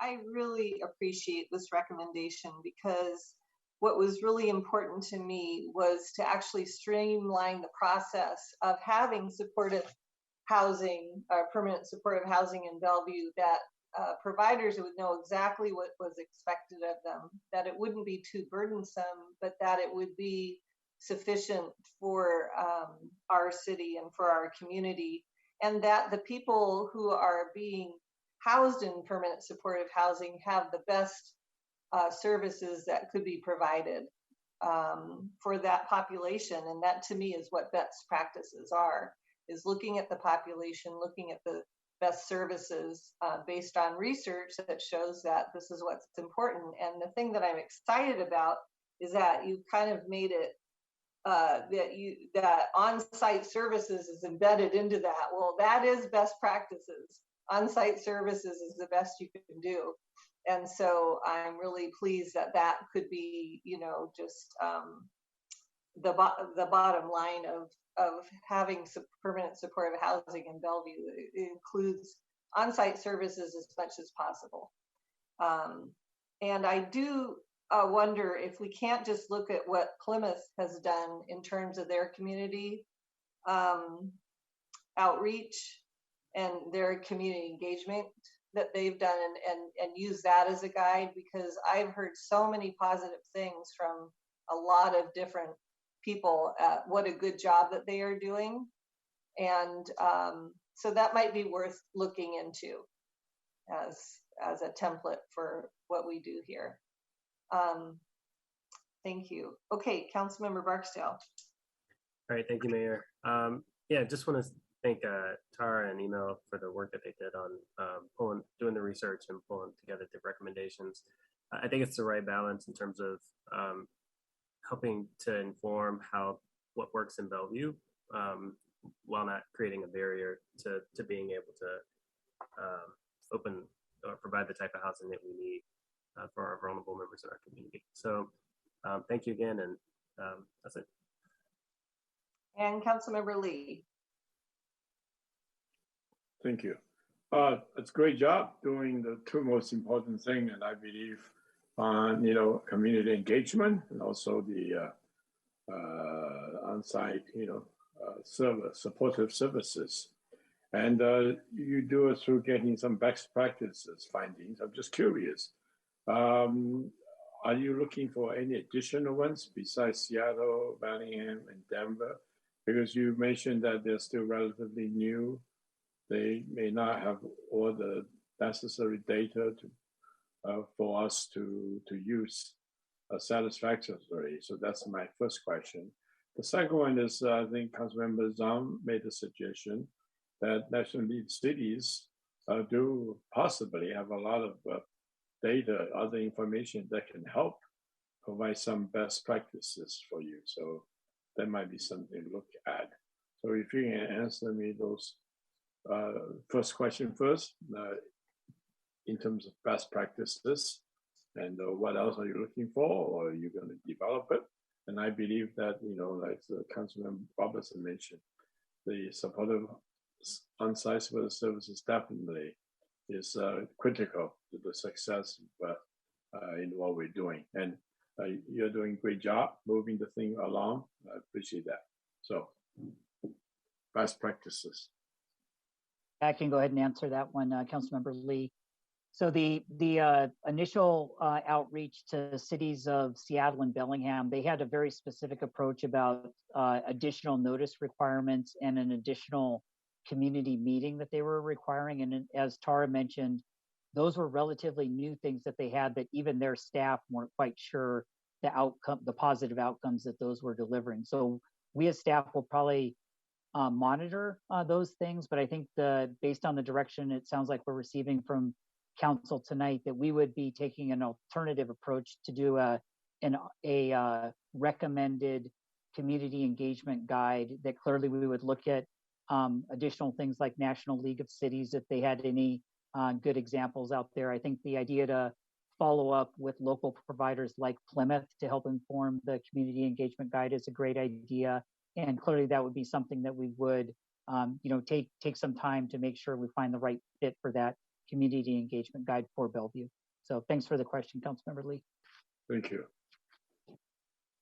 Okay, so I think that I see a consensus with staff's direction And I appreciate the, if this services are going to be off-site, that there's some explanation on the transportation that will be provided to get clients to the services. And Councilmember Robertson, you said that you had another nuance here. No, the two nuances were we let people know that we expect them, if they want funding from the city, sorry, I'm getting very tired. And it's included about being a funding partner for the services. So I think that is included in the staff's recommendation. Yeah, that they would need to do the outreach as a funding partner, and that our grant applications would include information about the outreach. There you go. And about the supportive services on-site and or off-site and transportation. Mm-hmm. So I just wanted that included in the grant application. That's just further work as they develop that under the 1590. Right. So, and I really appreciate Mayor Robinson, Deputy Mayor Neuenhouse, and Councilmember Lee for voting to initiate this work and having so that staff could bring it back and bring us this recommendation. So thank you for supporting this. Councilmember Stokes. Yeah, I just wanted to say, I just thought of this. St. Andrews actually has been doing something like this for some time in a small scale. And there's some other providers like that we should check with. And actually, I do appreciate the fact that this has been brought forward in a different form than original. And I think we've all come together on a really best way to go with best practices. So thank you. So Emil, do you feel like you have what you need to bring it back to us? I do have what I need. Okay, great. Terrific. Good work. We are on to land use. Okay, Mr. Miyake. Yeah, thank you, Mayor and Council Member. So the next item on the council agenda is quasi-judicial rezone. So given the quasi-judicial nature, I'm going to turn over to Kathy Gerlis, City Attorney, to introduce the item. Kathy. Thank you, Mr. Miyake. Good evening, Mayor and Council members. The item of business before you now is consideration of an application to rezone a site in the Crossroads sub-area that's known as the Safeguard self-storage site, and the request is to rezone it from office to community business. This is the latest in a series of rezone applications that have come before you to implement comprehensive plan amendments that the council approved a year ago. This is a process 3 decision. The hearing examiner made a recommendation and the council will make the final decision. The hearing examiner recommended approval and there was no appeal that was filed. There's no final action being asked of you tonight. The purpose of the presentation tonight is to give a high-level overview of the project and allow you to ask questions based on the record before the hearing examiner. Liz Stead and Riley Pittman from Development Services are here tonight and they will give you that overview. And then we will plan on being back on December 6th to ask council for final action on this rezone application. So before I turn it over to Ms. Stead and Mr. Pittman, because this is quasi-judicial, Mayor, I recommend that we ask council members to disclose any ex parte contacts that they may have had with either an opponent or a supporter of this project. And council has as usual, or excuse me, staff has as usual, already looked in council's emails. So you just have to disclose anything that's not in your council email boxes. Okay, so should I go through each council member? Council members on any ex parte communications? No. Councilmember Lee, any ex parte communications? None. Councilmember Barksdale? Nope. Deputy Mayor Neuenhouse? Nope. Councilmember Stokes? Nope. Councilmember Robertson? No. And neither have I. Okay, then I will turn this over to Ms. Stead and Mr. Pitt.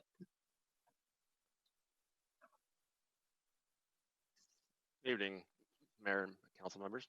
I am Riley Pittman, and I am presenting the staff report for the Safeguard Self-Storage Rezone, which I hope will be brief.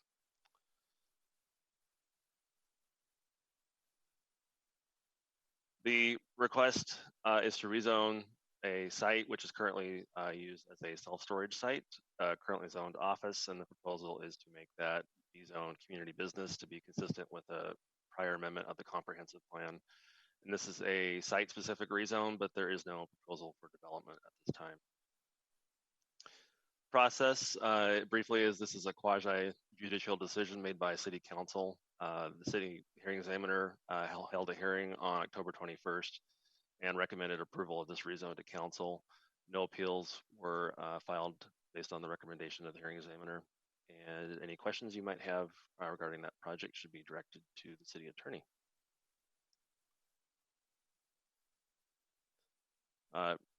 And this is following a comprehensive plan that was approved in December of 2020. That was to change the underlying lane use of the property from office to community business, and as well a prior determination of SEPA determination non-significance was issued in October of 2020.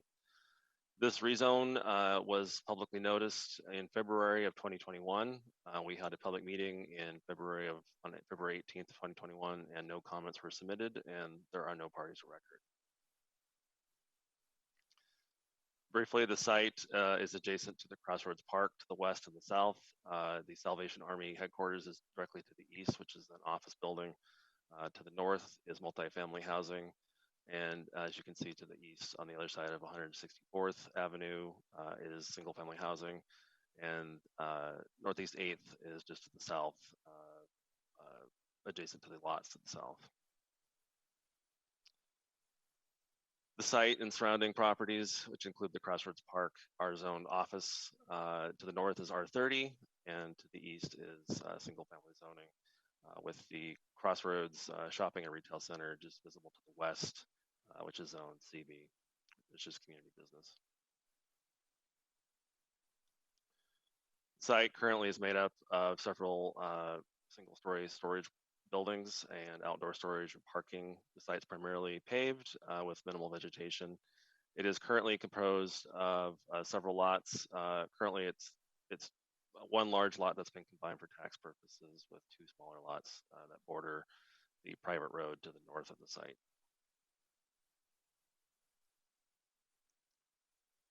This project was found to be consistent with the land use code. Any future development that may come in will be subject to land use code in place at the time of application. The project is subject to design review and is in a transition area. So those codes would be applicable at the time of application as well. Project was found to meet the decision criteria in the code.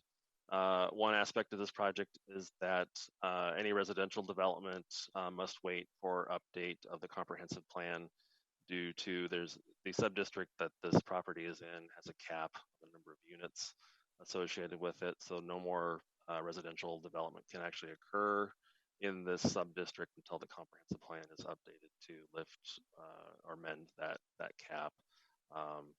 This requested rezone for community business allows other uses than residential. So it's a mixed use potential, so it could allow for retail, commercial, other uses besides multifamily residential. So that is one aspect of the comp plan. There is an update required for that to proceed, for this site to proceed with residential development. Again, the hearing examiner recommended approval of the rezone with one condition of approval that was found in the staff report as well. And that concludes my presentation. I'd be happy to answer any questions you have. Okay, so I remember this being before the council before. We're not making any decision tonight.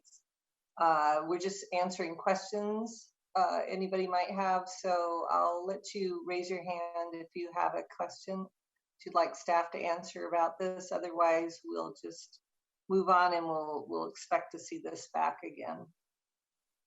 So I'm not seeing anybody's hands raised. We will move on and thank you for the presentation. Thank you. So now we're on to our ordinances. We have 4 of them. So let's start with the first one, Mr. Miyake. So, Mayor, thank you very much. As you mentioned, there are 3 ordinances and 3. Yeah, 3 ordinances and 1 resolution in front of you this evening related to adoption of the 21-22 mid-buy budget. Action on these ordinances or resolution concludes the 21-22 mid-biennium process update. It includes a number of adoption of development fees, property taxes, and budget appropriation adjustments. With that, given the hour, I'm going to turn it over to Tony Call, our director of our facilities and asset management, so she could walk us through the different ordinances for you to take action on. Tony? Certainly, I will happy to do that. It seems my video is not quite working this evening, so I'm just going to turn video off and you're going to just look at my picture, I believe, this evening. I apologize for the glitch because I'm not showing on the screen. Before you this evening, as City Manager Miyake mentioned, there are 4 ordinances. It is the adoption of the mid-biennium review. The mid-biennium, as a reminder, is substantially technical in nature. It includes inflation revenue adjustments. It also includes correction of errors and a variety of other miscellaneous adjustments. It follows the adopted direction from the adopted budget from the 21-22 budget that Council adopted a year ago. Staff's been in front of you approximately 4 times over the course of the last month. Development Services was here on October 25th. We did an overview of the entire mid-biennium on November 8th, and then last week you held a public hearing where we received feedback primarily on environmental stewardship, climate change, and the tree canopy land use options. Before you this evening is 4 ordinances, so I'll just introduce the first one, Mayor, and then send it back to you. So Ordinance 6620 is the Development Services Fee Update, and it would be effective for all development services fees for 2022. Okay. So any comments or questions on this? I have one myself. We talk a lot about affordable housing, development of affordable housing, and trying to make it more affordable to develop affordable housing and decreasing fees in any way that we can. It's part of our affordable housing strategy. Is that something that we considered at all with this ordinance? I'll turn that question over to Director Brennan. Thank you, Tony. Mayor, as far as this year's fee update, we did not consider that. And you're correct, there is, as part of the Council's affordable housing strategy, an item C5, I think you heard a speaker earlier this evening reference that talks about reducing the cost of buildings or building affordable housing. Reduced fees is one option that is listed under that item. I think one of the challenges is that we have a cost recovery objective in development services, so we need to figure out if we're still providing permit review services, which we would for these projects, how we pay for those services in this particular circumstance. Also noting that each affordable housing project offers a little different set of variables, scale, number of housing units, number of affordable housing units, et cetera. So it'll take a little bit of work to explore that. So I would suggest that we bring it back as part of the work that we'll be doing to kind of the next things that the Council wants to consider as far as their affordable housing work plan. We can put this one on the list and you could consider it as part of that. I appreciate that. And I think the speaker also brought up a good point of considering speed of permitting for expediting permitting in some way for affordable housing. But I look forward to that conversation. So no more questions or comments for me. So not seeing anybody's hands raised, is there a motion? I move to adopt Ordinance 6620 regarding development services under the Bellevue City Code, fees for applications requiring construction, land use, fire, survey, sign, transportation, utility, and clearing and grading review and inspection services, providing for severability and repealing ordinance number 6551. Second. All those in favor say aye. Aye. Any opposed? Okay, great. Let's move on to 6621. Certainly, Mayor. Ordinance 6621 will establish the amount of property taxes to be levied in the year 2022. It does include the 1% property tax adjustment as directed under the adopted budget from 21 to 22. Mayor, back to you. Okay, any comments or questions on this one? Okay, I see Councilmember Lee. Go ahead. Thank you. I heard the Tony Call, the Director of Finance, mentioned that we could either cut some expenditure, or we can find other sources of funding. We're talking about 1% levy. It's about $630,000. I think that's probably correct. Yeah. You know, I always feel that you know, we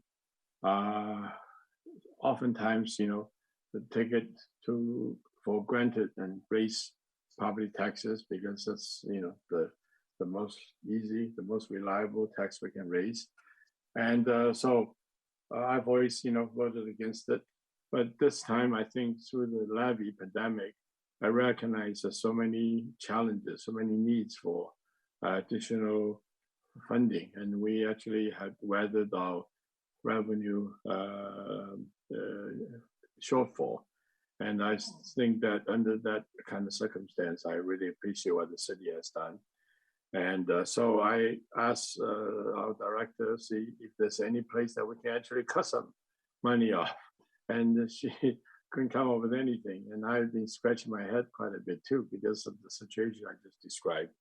So I would, this time, I would support it with great reluctance.